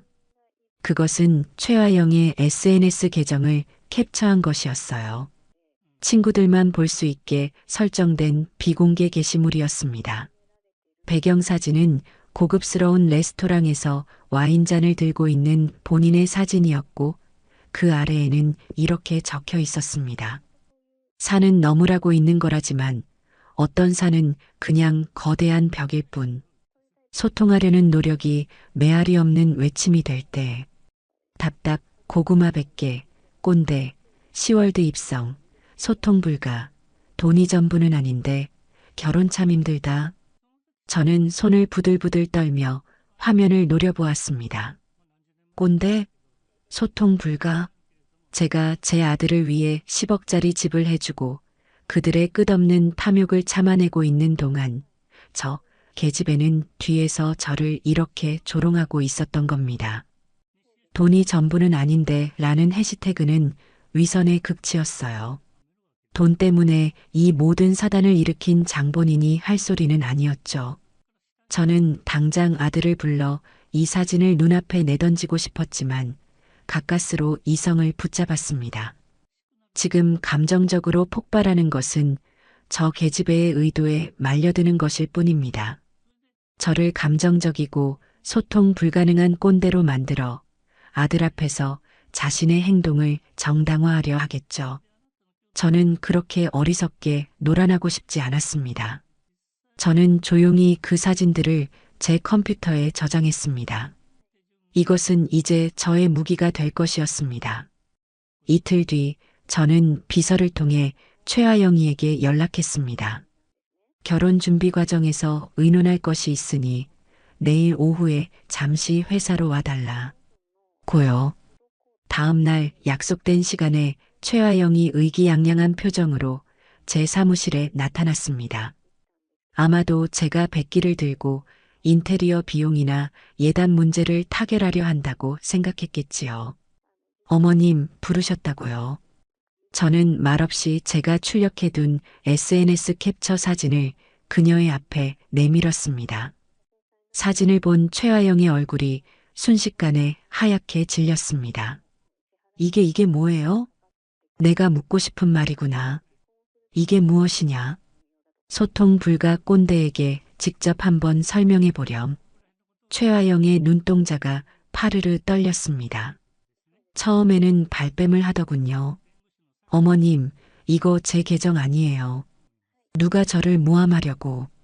그래, 이 계정에 너와 내 아들이 함께 찍은 사진이 수십 장은 올라와 있던데 그것도 모함인가? 내가 작년 여름휴가 때 갔던 파리의 에펠탑 앞에서 찍은 사진과 똑같은 사진이 올라와 있던데 그것도 우연의 일치일까? 제 구체적인 추궁에 최아영은 더 이상 거짓말을 할 수 없다는 것을 깨달았는지 다음 단계로 넘어갔습니다. 바로 변명이었죠. 아니, 이건 제 친구들만 보는 비공개 계정이에요. 그냥 친구들하고 스트레스 좀 풀려고 농담처럼 쓴 건데 이걸 이렇게까지 하시는 건 너무하신 거 아니에요? 농담? 너의 눈에는 이게 농담으로 보이니? 내 눈에는 내 등 뒤에 칼을 꽂는 배신으로 보이는데. 그리고 스트레스? 10억짜리 집을 선물 받고 2억짜리 인테리어를 요구하는 사람이 받을 스트레스가 대체 무엇이냐? 제 서슬 퍼런 추궁에 드디어 그녀의 본색이 드러났습니다. 변명과 거짓말이 통하지 않자 그녀는 적반하장이라는 마지막 카드를 꺼내 들었습니다. 솔직히 제 마음도 좀 알아주셔야죠. 제가 틀린 말했어요? 어머님은 늘 어머님 뜻대로만 하시잖아요. 제 의견은 하나도 존중해주지 않으시고요. 이러시니 소통이 안 된다는 거 아니에요. 어머님은 너무 숨막히게 하세요. 그녀는 자리에서 벌떡 일어나 제게 소리를 질렀습니다. 그 순간 제 마음속에 남아있던 한 조각의 미련마저 산산조각 났습니다. 그래, 여기까지구나. 알겠다. 너의 마음이 그렇다는 거 잘 알겠다. 이제 그만 돌아가거라. 저는 더 이상 그녀와 말을 섞을 가치를 느끼지 못했습니다. 최아영은 분을 이기지 못해 씩씩거리며 사무실을 나갔고 저는 텅 빈 사무실에 홀로 남아 창밖을 내다보았습니다. 이제 이 지긋지긋한 연극을 끝낼 때가 되었습니다. 그날 저녁 아들 정근이가 다급한 얼굴로 제 방으로 뛰어들어왔습니다. 그의 손에는 휴대폰이 들려 있었고 화면에는 최아영에게서 온 문자 메시지가 떠 있었어요. 아마도 제가 보여주라고 시킨 것이겠지요. 어머님, 저희 사이 갈라놓지 마세요. 정근 씨는 제 편이에요. 저와 정근 씨의 사랑을 방해하시면 저도 가만히 있지 않을 거예요. 이것은 회유가 아닌 명백한 협박이었습니다. 제 아들을 볼모로 잡고 저를 위협하고 있었어요. 저는 그 문자를 물끄러미 바라보다가 아들에게 말했습니다. 상견례 날짜를 잡거라. 어른들 모두 모인 자리에서 이 모든 것을 끝내야겠다. 제 목소리에는 더 이상 어떤 망설임도 미련도 남아있지 않았습니다. 아들에게 상견례를 추진하라고 말한 뒤 저는 모든 것을 체계적으로 준비하기 시작했습니다. 이것은 단순히 결혼을 논하는 자리가 아니라 길고 지루했던 전쟁의 마침표를 찍는 종전 협상이나 마찬가지였으니까요. 제 아들 정근이는 제 단호한 태도에 어쩔 줄 몰라 하면서도 한편으로는 이 모든 갈등이 상견례를 통해 봉합될 수 있을 거라는 어리석은 기대를 품고 있는 듯했습니다. 최아영과 그 부모 역시 제가 두 손 두 발 다 들고 그들의 요구를 들어주기 위해 마련한 자리라고 착각하고 있겠지요. 모두가 각자의 동상이몽을 꾸는 동안 저만이 이 연극의 결말을 정확히 알고 있었습니다. 저는 장소 선정부터 신중을 기했습니다. 서울 시내에서 가장 격조 높고 음식 맛이 정갈하기로 소문난 한정식집으로 예약했어요. 각 방이 완벽하게 분리되어 있어 그 어떤 소란도 외부로 새어나가지 않을 곳이었습니다. 또한 저는 제 오랜 친구이자 고문 변호사인 김 변호사에게 연락해 상견례 당일 식당 근처 카페에서 대기해달라고 부탁했습니다. 혹시 모를 불상사에 대비하기 위함이었죠. 모든 준비는 조용하고 은밀하게 이루어졌습니다. 상견례 당일 저는 평소에 잘 입지 않던 단아한 회색빛 한복을 꺼내 입었습니다. 화려하지는 않지만 그 어떤 옷보다 위엄있고 단단해 보이는 옷이었어요. 제 마음가짐을 대변해주는 듯 했습니다. 약속 장소로 향하는 차 안에서 아들은 거울을 보며 연신 넥타이를 고쳐맸습니다. 엄마, 저 괜찮아 보여요? 너무 긴장되네요. 정신 똑바로 차려라. 오늘 그 자리에서 내가 어떤 태도를 보이느냐에 따라 너의 남은 인생이 결정될 수도 있다. 제 의미심장한 말에 아들은 그저 어색하게 웃을 뿐이었습니다. 약속된 방으로 들어서자 최화영의 가족들이 먼저 와서 기다리고 있었습니다. 예비 사돈 내외와 최화영, 세 사람 모두 잔뜩 멋을 부리고 앉아 있더군요. 특히 예비 사부인은 지난번보다 더욱 화려한 보석들로 온몸을 치장하고 있었습니다. 마치 전리품을 받으러 온 개선장군 같은 모습이었죠. 아이고 사부인, 어서 오십시오. 한복이 아주 곱습니다. 예비 사돈이 과장된 몸짓으로 저를 맞았습니다. 저는 가벼운 목례로 답하고 자리에 앉았어요. 어색한 침묵 속에서 양가의 소개가 오고 갔습니다. 그들은 자기 딸이 얼마나 똑똑하고 야무진지, 자기 집안이 얼마나 명망 있는지를 은연중에 과시하려 애썼습니다. 저는 그저 묵묵히 들으며 그들의 허영과 가식을 하나하나 눈에 담아두었어요. 음식이 한 코스 들어오기 시작했습니다. 최고급 식자재로 만든 정갈한 음식들이었지만 그 누구도 음식 맛을 제대로 느끼지는 못하는 듯 했어요. 분위기는 겉으로는 화기애애했지만 그 수면 아래에서는 보이지 않는 팽팽한 기싸움이 벌어지고 있었습니다. 와인이 몇 잔 돌고 분위기가 무르익자 슬슬 그들의 본색이 드러나기 시작했습니다. 사부인, 그래서 결혼식장은 어디로 생각하고 계십니까? 저희 화영이는 신라호텔이나 롯데호텔을 마음에 들어하는 것 같던데 사부인 생각은 어떠신지요? 예비 사부인이 운을 띄웠습니다. 제가 대답하기도 전에 아들 정근이가 맞장구를 쳤습니다. 아, 네. 저도 그 두 군데가 좋다고 생각합니다. 일생에 한 번뿐인 결혼식이니까요. 저는 속으로 끓어오르는 분노를 억누르며 찻잔만 만지작거렸습니다. 결혼식장이야 나중에 천천히 의논해도 될 일입니다. 제 차가운 대답에 분위기가 살짝 가라앉았지만 그들은 멈추지 않았습니다. 이번에는 예비 사돈이 나섰죠. 허허, 맞습니다. 식장이야 돈만 주면 어디든 못 잡겠습니까? 그것보다 신혼여행지가 더 중요하지요.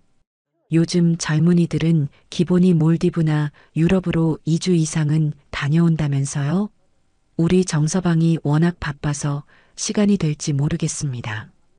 그 말은 곧 신혼여행 비용 역시 제가 넉넉하게 지원해줘야 한다는 뜻이었습니다. 최하영은 옆에서 수줍은 척 미소 지으며 저는 정근 씨와 함께라면 어디든 좋아요. 하지만 이왕이면 좋은 곳에 가서 좋은 추억 많이 만들고 싶긴 해요. 라며 거들었습니다. 그들의 대화 주제는 시종일관 돈을 떠나지 않았습니다. 제가 화영이에게 어떤 다이아몬드 세트를 해줄 것인지, 어떤 명품 가방을 예물로 줄 것인지에 대해 서슴없이 떠들어댔어요. 마치 시장에서 물건값을 흥정하는 상인들 같았습니다. 그리고 제 아들은 그 모든 대화에 이의를 제기하기는커녕 네, 그럼요. 화영이가 좋아한다면요. 라며 앵무새처럼 동조하고 있었죠. 저는 그들의 탐욕스러운 대화를 녹음기처럼 제 머릿속에 저장하며 마지막 결정타가 터져 나오기만을 기다렸습니다. 제 오랜 경험상 인간의 탐욕은 절대로 한 지점에서 멈추지 않기 때문입니다. 그들은 반드시 선을 넘는 요구를 해올 것이고 저는 바로 그 순간을 포착해야 했습니다. 마침내 식사의 마지막 코스인 다가가 나올 때쯤이었습니다. 그동안 저의 침묵을 긍정의 의미로 해석한 예비 사돈이 드디어 숨겨왔던 발톱을 완전히 드러냈습니다. 그는 헛기침을 한번 크게 하더니 아주 인심 좋은 사람인 척 웃으며 제게 말했습니다. 사부인, 드릴 말씀이 있습니다. 오늘 이렇게 양가가 다 모인 자리에서 가장 중요한 문제를 매듭 짓고 가는 것이 좋을 것 같습니다. 말씀하시지요. 다름이 아니라 사부인께서 우리 아이들에게 선물해 주신 그 마포의 아파트 말입니다. 정말 감사하게 생각하고 있습니다. 그런데 말입니다. 그는 잠시 말을 끊고 제 눈치를 살폈습니다. 제가 아무런 반응을 보이지 않자 그는 용기를 얻은 듯 말을 이었습니다. 요즘은 젊은 사람들 재테크 차원에서도 그렇고 또 혹시 모를 복잡한 세금 문제도 미리 방지할 겸 해서 말입니다. 그 집 명의를 우리 화영이 단독 명의로 해주시는 것이 어떻겠습니까? 올 것이 왔습니다. 제 심장이 차갑게 가라앉는 것이 느껴졌어요. 그래야 우리 딸도 자기 재산을 기반으로 더 안정감을 느끼고 우리 정서방 내조에만 전념할 수 있지 않겠습니까? 사부인께서도 그 편이 더 마음 편하시지 않겠어요? 허허. 그의 너털 웃음이 텅 빈 방 안을 역겹게 울렸습니다. 그 순간 방 안의 모든 소음이 사라지고 완벽한 정적이 흘렀습니다. 예비 사돈 내외와 최아영은 기대감에 찬 눈으로 제 아들 정근이는 제발 엄마 그냥 알겠다고만 해주세요 하는 애원의 눈빛으로 저를 쳐다보고 있었습니다. 그들의 시선이 창처럼 날아와 제 가슴에 박혔습니다. 저는 대답하지 않았습니다. 대신 천천히 아주 천천히 손에 들고 있던 찻잔을 테이블 위에 내려놓았습니다. 달그락하는 작은 소리가 그 어떤 천둥 소리보다 더 크게 방 안에 울려 퍼지는 듯 했습니다. 그리고는 조용히 냅킨을 들어 입가를 닦았습니다. 폭풍 전 가장 고요한 순간이었습니다. 이제 곧 이 지긋지긋한 연극의 막을 내릴 시간이었습니다. 제 마음속에서는 이미 결론이 나 있었습니다. 그래, 여기까지다. 이제 시작하자. 찻잔이 테이블에 부딪히는 작은 소리를 신호탄으로 방 안의 공기는 완전히 얼어붙었습니다. 모두가 숨을 죽인 채 제 입이 열리기만을 기다리고 있었죠. 기대와 불안, 탐욕과 애원이 뒤섞인 시선들이 제게로 집중되었습니다. 저는 그 모든 시선을 하나하나 마주한 뒤 제 앞에 앉은 예비 사돈을 똑바로 쳐다보며 입을 열었습니다. 제 목소리는 놀라울 정도로 차분하고 낮았지만 그 어떤 소리보다도 단단하게 방 안을 갈랐습니다. 그러실 필요 없겠습니다. 제 짧은 대답에 예비 사돈의 얼굴에 떠있던 인자한 미소에 금이 가기 시작했습니다. 그는 당황한 기색을 감추지 못하고 되물었어요. 예, 사부인, 그게 무슨... 그 집 명의는 화영이 단독 명의로도 제 아들 김정근의 명의로도 할 일 없을 겁니다. 저는 잠시 말을 끊고 방 안의 모든 사람들을 천천히 둘러보았습니다. 그리고 말을 이었죠. 그 집은 그냥 제가 들어가 살 생각입니다. 제 말에 모두가 경악했습니다. 아들 정근이는 엄마 하고 외쳤고 최화영과 그 부모의 얼굴은 하얗게 질려갔습니다. 저는 아들의 외침을 가볍게 무시하고 예비 사돈을 향해 몸을 돌렸습니다. 이제 판결의 시간이었습니다. 사돈 어른, 방금 재테크와 세금 문제를 말씀하셨지요? 제가 평생을 사업하며 세무조사만 수십 번을 받은 사람입니다. 사돈께서 제안하신 방법은 절세가 아니라 수억 원의 증여세를 포탈하려는 명백한 탈세 시도일 뿐입니다. 더 나아가 혼인신고 직후 이혼이라도 할 경우 제 아들을 길거리에 나앉게 만들 수도 있는 아주 위험한 발상이지요. 제 아들의 인생을 담보로 재테크를 가르치려 들지 마시지요. 제 조목조목 짚어내는 말에 예비 사돈의 얼굴이 불그락푸르락 달아올랐습니다. 저는 시선을 최화영에게로 옮겼습니다. 그녀는 저와 눈이 마주치자 자기도 모르게 움찔하며 시선을 피하더군요. 그리고 화영아, 내가 사준 집을 처음 보러 간 날 뭐라고 했었지? 안방은 안마의자 놓을 자리가 없어 아쉽고 주방은 친구들과 홈파티하기에 좁다고 불평했지? 심지어는 강남에 있는 본인의 필라테스 센터와 멀다는 이유로 10억짜리 새 아파트 대신 강남의 낡은 빌라가 더 낫겠다는 말까지 했어. 맞지? 화영이의 입술이 파르르 떨렸지만 아무런 대답도 하지 못했습니다. 저는 멈추지 않았습니다. 좋습니다. 그래서 제가 그 집을 계약하고 열쇠를 건넸더니 이번에는 인테리어가 촌스러워 하루도 살 수가 없다고 했지요. 저는 핸드백에서 깔끔하게 출력해온 서류 한 장을 테이블 위로 툭 던졌습니다. 바로 그 2억 3천만 원짜리 견적서의 사본이었습니다. 이것이 화영이가 저에게 어머님 체면을 위해서라며 들이민 인테리어 견적서입니다. 이탈리아산 대리석과 독일제 주방 가구로 도배된 2억 3천만 원짜리 공사를 요구하며 저에게 어차피 어머님 돈으로 하시는 거잖아요 라고 말했습니다. 제 말이 틀립니까? 견적서를 본 예비 사돈 내외의 얼굴이 새하얗게 질렸습니다. 아마 딸이 저지른 짓의 규모를 그제야 정확히 파악했겠지요. 저는 마지막으로 예비 사부인을 바라보았습니다. 그리고 사부인, 오늘 이 자리에서 하신 예단 말씀 아주 인상 깊게 들었습니다. 1억을 주시면 5천은 봉채비로 돌려받고 나머지 5천으로 사부인 내외분과 온 친척들의 선물을 사서 바치라는 그 놀라운 계산법 말입니다. 제가 평생 장사를 했지만 그런 창조적인 거래 방식은 처음 들어봅니다. 제 말 한마디 한마디가 비수처럼 날아가 그들의 심장에 박혔습니다. 그들은 아무런 반박도 하지 못한 채 그저 서로의 얼굴만 쳐다볼 뿐이었어요. 마지막으로 하나 더. 저는 핸드폰을 꺼내 잠금 화면을 풀었습니다. 그리고 SNS 캡처 화면을 테이블 중앙에 보이도록 내려놓았죠.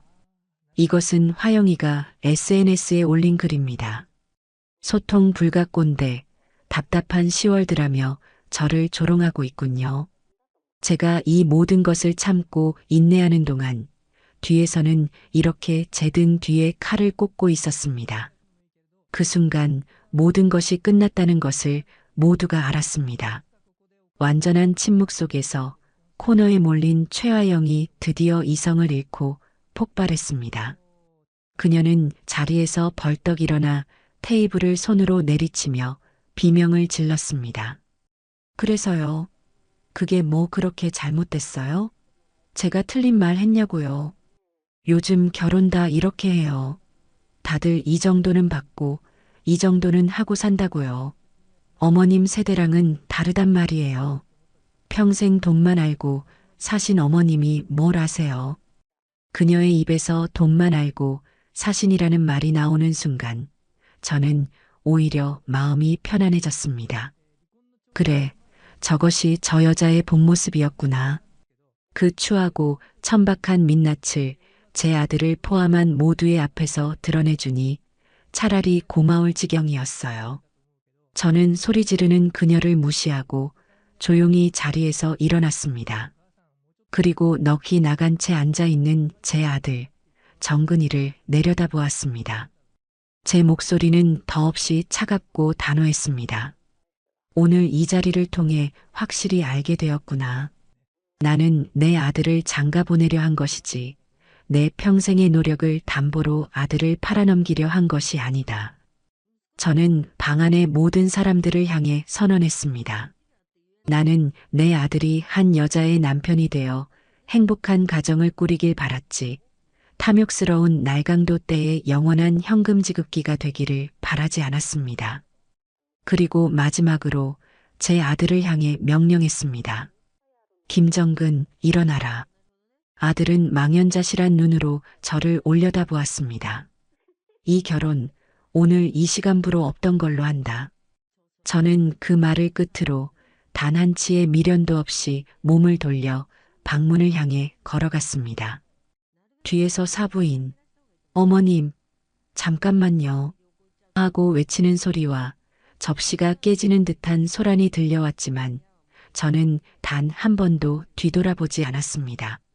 상견례 장소의 육중한 문을 닫고 나오는 순간 저는 마치 긴 시간 동안 잠수했다가 물 위로 올라온 사람처럼 크게 숨을 들이쉬었습니다.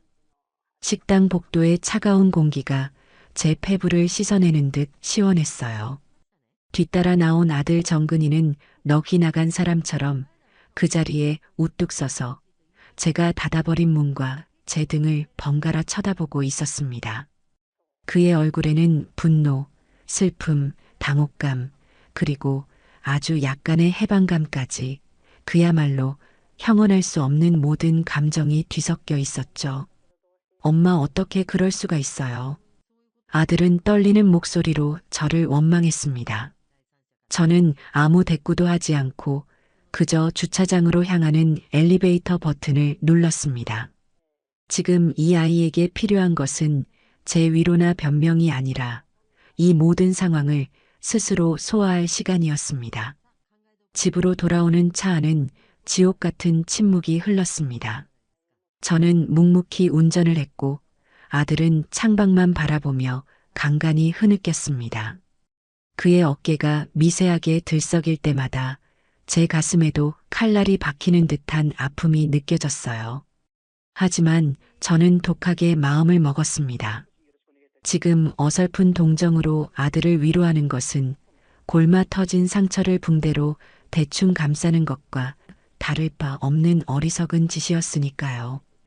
뿌리까지 완전히 도려내야만 새살이 돋아날 수 있는 법입니다. 집에 도착해 현관문을 열고 들어서는 순간 꾹꾹 눌러 참아왔던 아들의 감정이 폭발했습니다.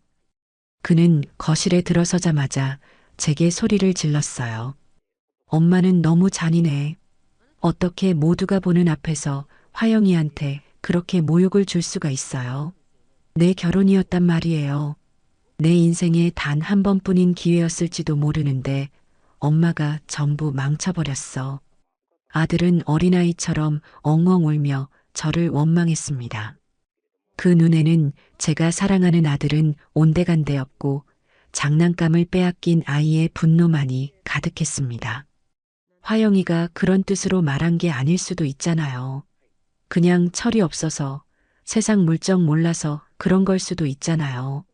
그걸 그렇게 하나하나 다 끄집어내서 사람을 매장시켜야만 속이 시원했어요?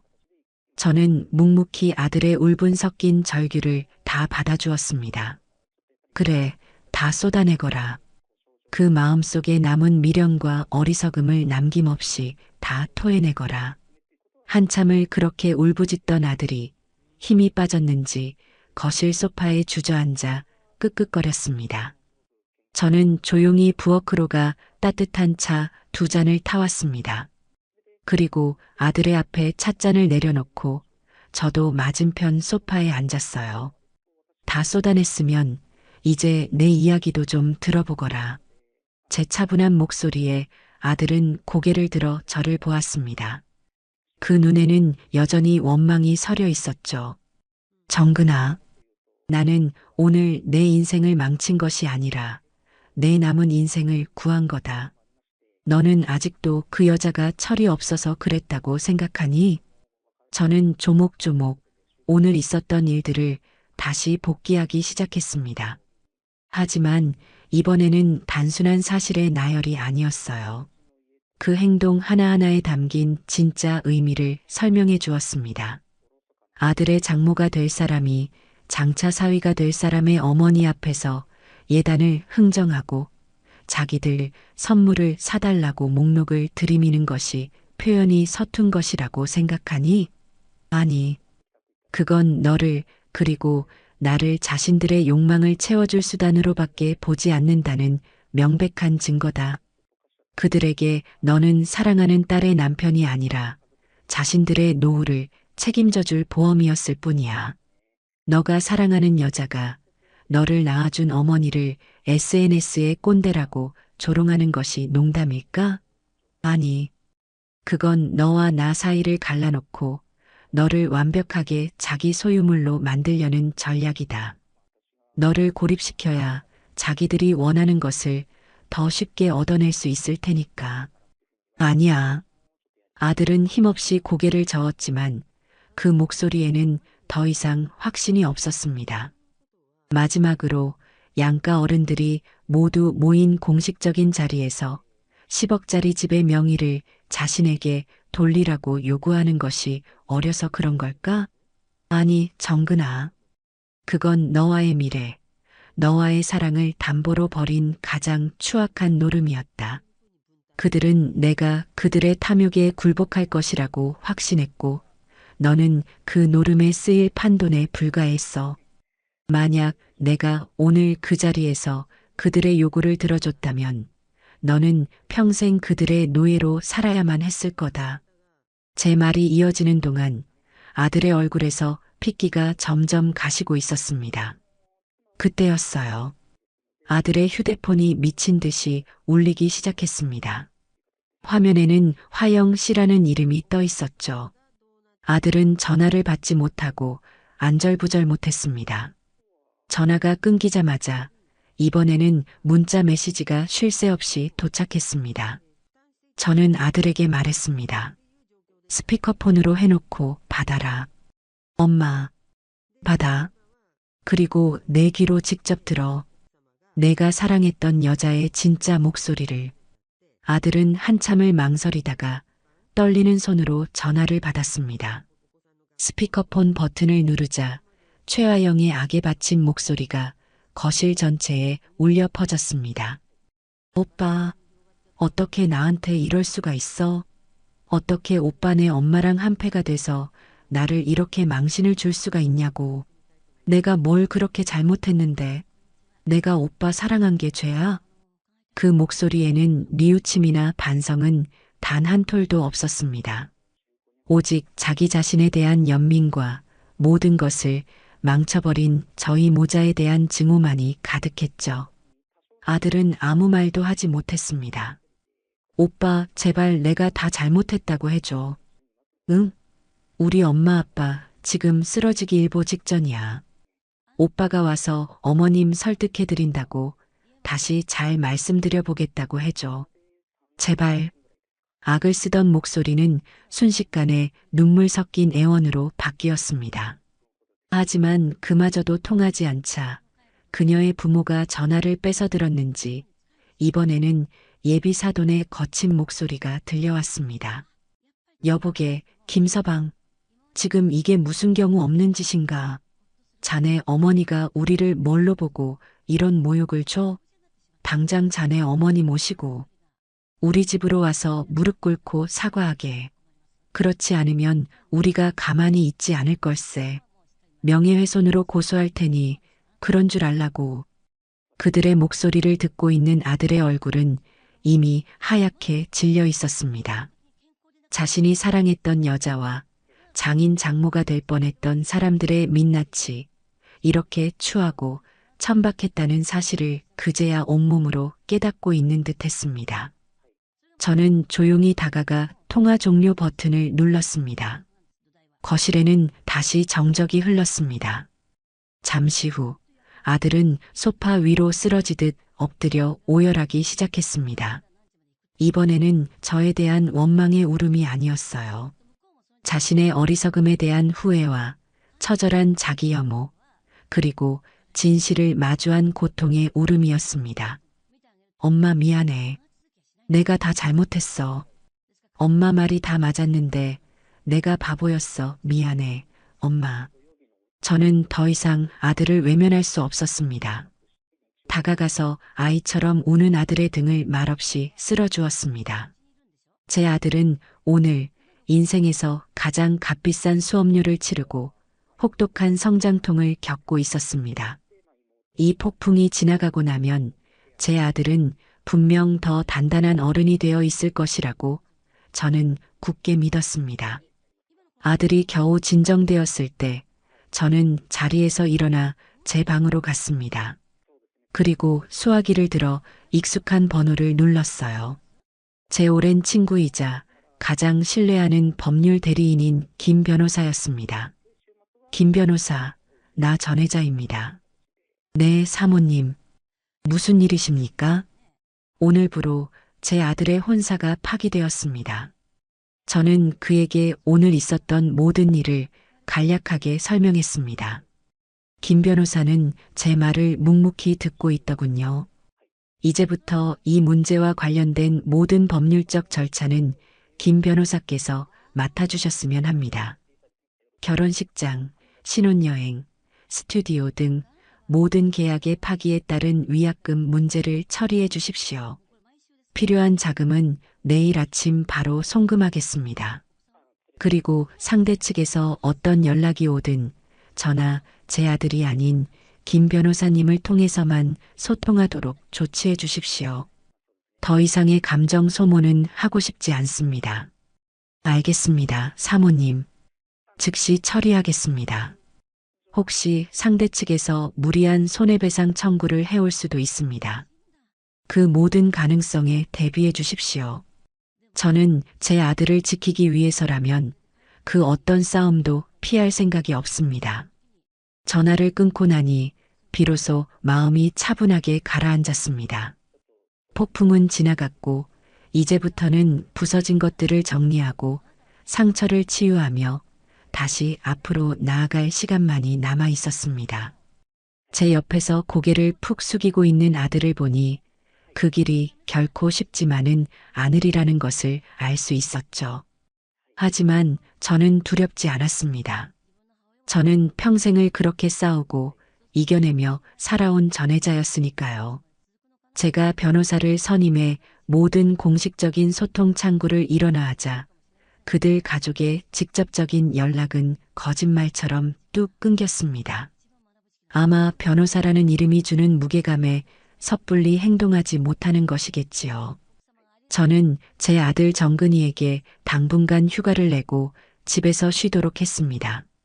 그의 마음을 추스르는 것이 가장 시급한 문제였으니까요. 아들은 며칠 동안 방에서 나오지도 않고 알아누웠습니다. 저는 묵묵히 아들의 식사를 챙기고 약을 넣어주며 그가 스스로 일어설 때까지 기다려 주었어요. 그렇게 일주일쯤 지났을까요? 평화는 그리 길지 않았습니다. 공식적인 통로가 막히자 그들은 비공식적이고 훨씬 더 추잡한 방식으로 저희를 압박하기 시작했습니다. 시작은 최화영이었습니다. 그녀는 제 아들이 회사에 나가지 않는다는 것을 알자 아침 저녁으로 저희 집 앞으로 찾아오기 시작했어요. 초인종을 누르거나 문을 두드리지는 않았습니다. 그저 아파트 입구 맞은편 벤치에 망부석처럼 앉아 하염없이 저희 집 창문만 올려다보고 있었죠. 처량한 비련의 여주인공 행세를 하며 아들의 동정심을 유발하려는 얄팍한 수작이었습니다. 엄마, 화영 씨가 또 와 있어요. 아들은 창문 커튼 뒤에 숨어 밖을 내다보며 괴로워했습니다. 신경 쓰지 마라. 저것도 다 계산된 연기일 뿐이다. 그래도 저렇게 비 맞고 앉아 있는 걸 보니 마음이. 너가 지금 나가서 말을 거는 순간 저 여자는 승리의 미소를 지을 거다. 그리고 이 지긋지긋한 연극은 다시 원점으로 돌아가겠지. 그래도 좋으냐? 제 단호한 말에 아들은 입술을 깨물며 고개를 저었습니다. 며칠을 그렇게 버티자 제풀에 지쳤는지 최화영의 모습은 더 이상 보이지 않았습니다. 하지만 그들의 공격은 거기서 끝나지 않았어요. 다음 타자는 그녀의 부모였습니다. 어느 날 오후 회사에서 한창 회의를 하고 있는데 비서에게서 긴급 인터폰이 걸려왔습니다. 회장님, 큰일 났습니다. 최화영이라는 분이 1층 로비에서 난동을 부리고 있습니다. 난동이라니? 회장님을 만나게 해달라며 소리를 지르고 바닥에 주저앉아 울고불고 보안팀에서 제지하고 있는데 막무가내입니다. 로비에 있던 방문객들이 전부 쳐다보고 있어서 회사 이미지가. 저는 혀를 차며 제 사무실에 있는 CCTV 모니터를 켰습니다. 화면에는 로비 바닥에 주저앉아 머리를 풀어 헤친 채 서럽게 울고 있는 최화영의 모습이 고스란히 잡혀 있었어요. 그녀는 내 인생 물어내. 이 악독한 할망구야. 돈만 많으면 다야. 라며 입에 담지 못할 막말을 쏟아내고 있었습니다. 주변으로는 저희 회사 직원들과 방문객들이 웅성거리며 수군대고 있었죠. 완벽하게 짜인 연극이었습니다. 저를 돈만 많은 악독한 시어머니로, 자신은 사랑을 짓밟힌 비련의 여주인공으로 만들어 여론전을 펼치려는 속셈이었죠. 저는 즉시 보안실장에게 전화를 걸었습니다. 나 회장이다. 지금 로비 상황 보고 있다. 회장님, 죄송합니다. 최대한 자극하지 않고 내보내려 하는데 통제가 안 됩니다. 당장 경찰에 신고해. 업무방해 및 명예훼손 현행범으로. 그리고 로비에 있는 모든 CCTV 영상을 즉시 확보해서 경찰에 증거자료로 제출하도록. 절대로 내가 내려가거나 내 비서실에서 대응하지 마라. 저 여자가 원하는 것이 바로 그거다. 우리는 법대로, 원칙대로만 처리한다. 알겠습니다, 회장님.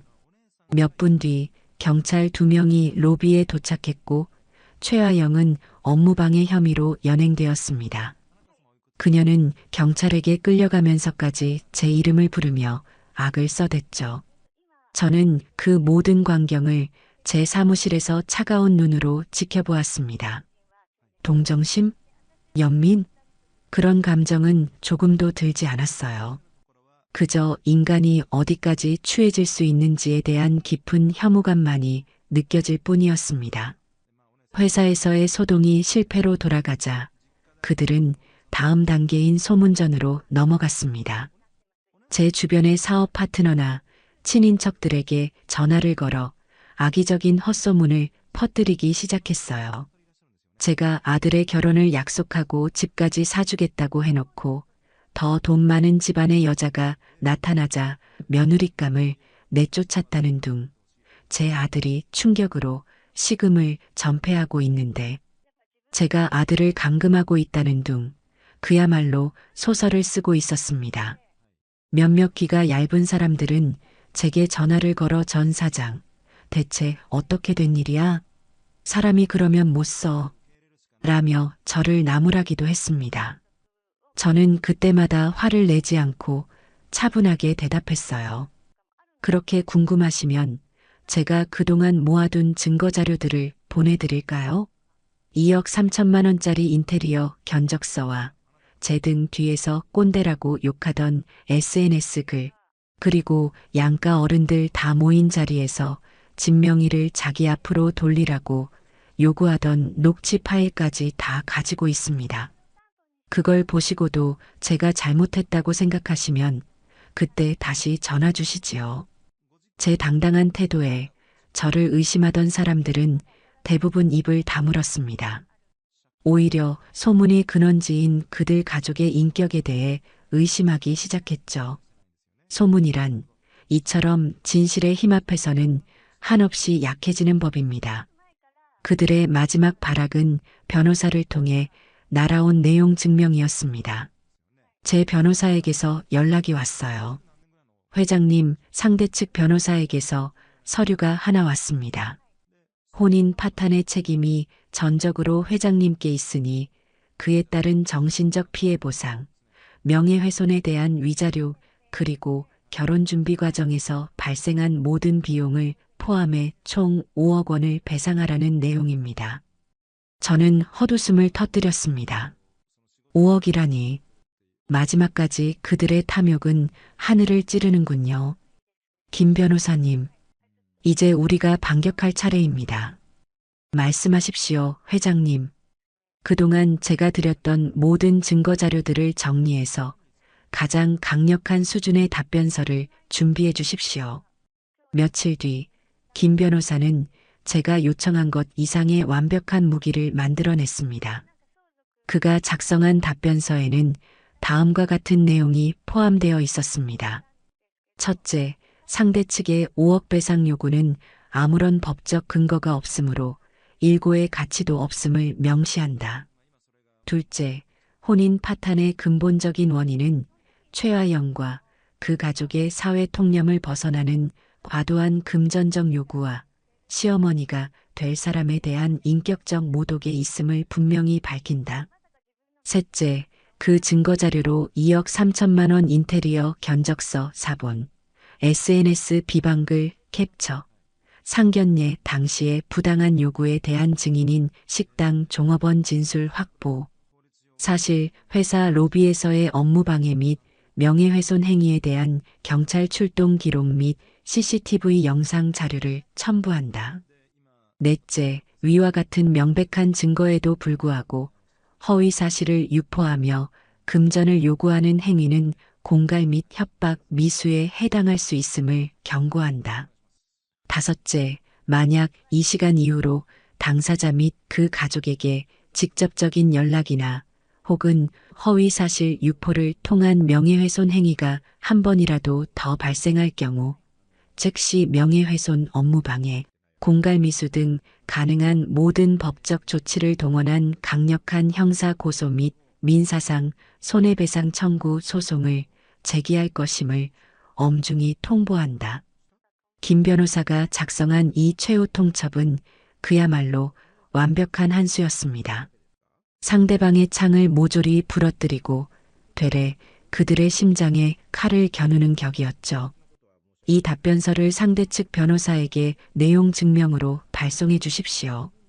알겠습니다, 회장님.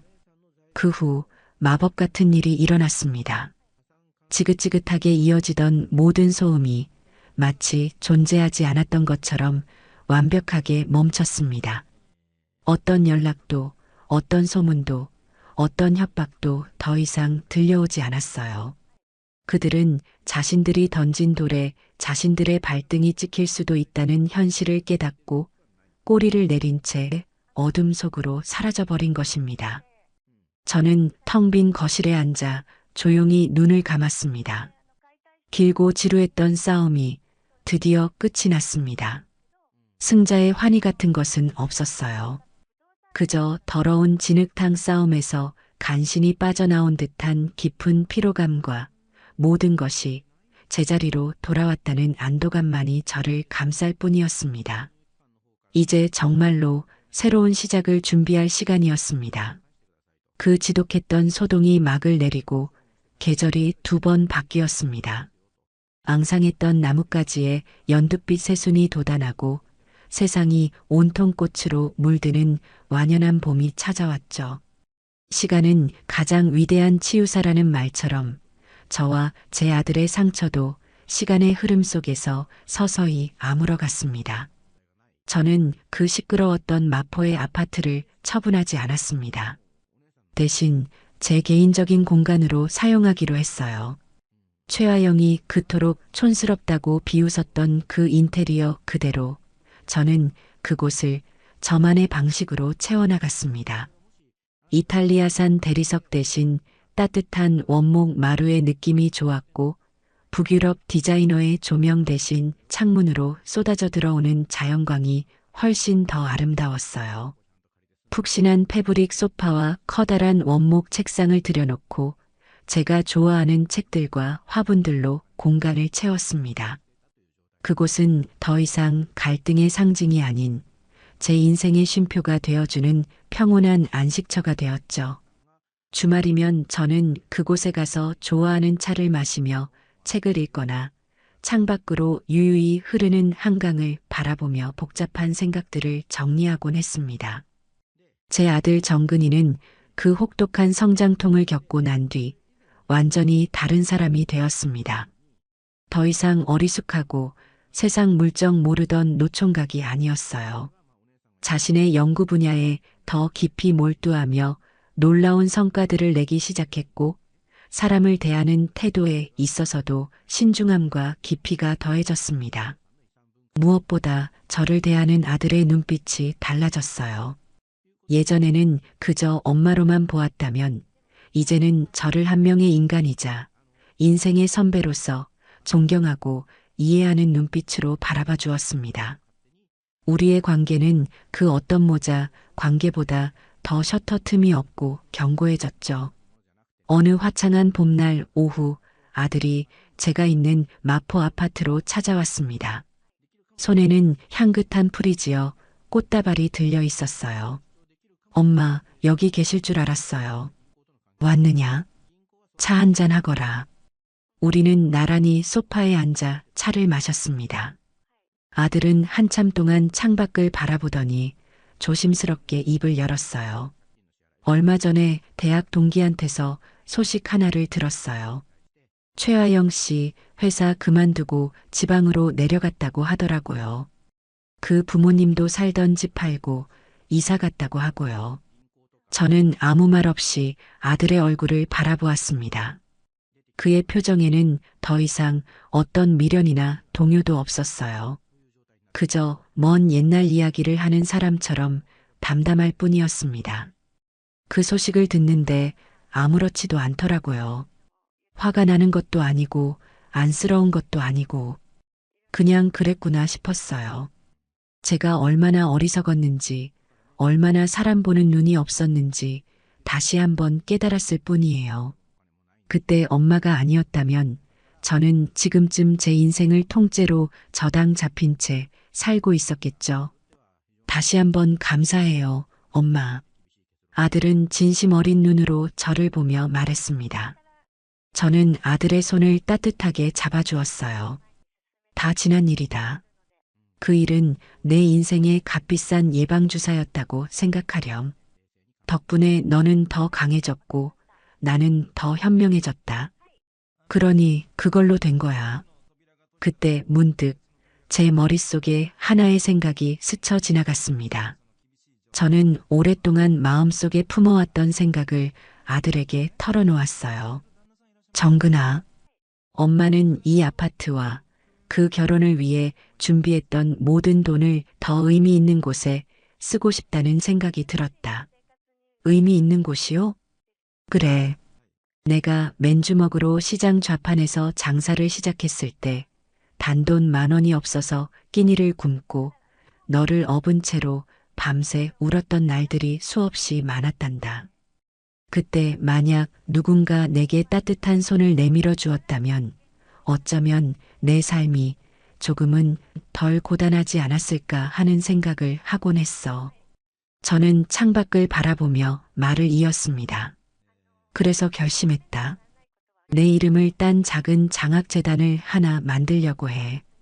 나처럼 어렵고 힘든 환경 속에서도 꿈을 잃지 않고 씩씩하게 살아가는 아이들을 돕고 싶다. 헛된 욕심을 채우는 데 쓰일 뻔했던 돈으로 누군가의 미래를 키우는 씨앗을 심는 것. 그것만큼 값지고 보람된 일이 또 어디 있겠니? 제 이야기를 듣는 아들의 눈이 반짝이기 시작했습니다. 그는 제 손을 꽉 잡으며 말했어요. 엄마 정말 멋진 생각이에요. 저도 함께 할래요. 제 힘이 필요한 곳이 있다면 뭐든지 시켜만 주세요. 그 며칠 뒤 저는 변호사와 회계사를 만나 해자 장학재단 설립을 위한 구체적인 절차에 착수했습니다. 그 과정은 무척이나 복잡하고 까다로웠지만 제 마음은 그 어느 때보다 기쁘고 충만했어요. 그리고 또 한 해가 지난 가을, 해자 장학재단의 조촐한 출범식이 열렸습니다. 화려한 호텔이 아닌 저희 회사 작은 강당에서 열린 소박한 행사였어요. 그 자리에는 저를 믿고 지지해주는 몇몇 지인들과 재단의 첫 장학생으로 선발된 10명의 앳된 얼굴들이 함께했습니다. 저는 단상에 올라 마이크를 잡았습니다. 그리고 제 지나온 삶과 이 재단을 만들게 된 계기에 대해 담담하게 이야기했어요. 저는 오늘 제 인생에서 가장 값비싼 투자를 시작하려 합니다. 그것은 땅이나 건물이 아닌 바로 사람에 대한 투자입니다. 여기 있는 젊은이들의 꿈에 대한 투자입니다. 부디 이 작은 씨앗이 여러분의 인생의 단비가 되어 훗날 여러분이 더 크고 울창한 숲이 되어 또 다른 누군가의 그늘이 되어주기를 바랍니다. 제 말이 끝나자 강당 안은 뜨거운 박수 소리로 가득 찼습니다. 저는 박수를 치고 있는 사람들 속에서 저를 보며 환하게 웃고 있는 아들 정근이의 모습을 보았습니다. 그의 눈에는 자랑스러움과 존경심이 가득 담겨 있었죠. 그날 밤 저는 오랜만에 마포의 아파트에서 혼자 잠을 청했습니다. 창밖으로는 서울의 아름다운 야경이 보석처럼 펼쳐져 있었고 거실 테이블 위에는 재단의 현판이 조용히 빛나고 있었어요. 한바탕의 지독한 폭풍우는 제게서 많은 것을 앗아가는 듯했지만 결국에는 더 소중하고 값진 것들을 남겨주었습니다. 저는 더 단단하고 현명한 아들을 얻었고 제 인생의 마지막을 의미 있게 장식할 새로운 꿈을 얻었습니다. 모든 것이 마침내 제자리를 찾은 것입니다. 저는 깊은 평온함 속에서 스르르 눈을 감았습니다. 참으로 길고 또 후련한 밤이었습니다.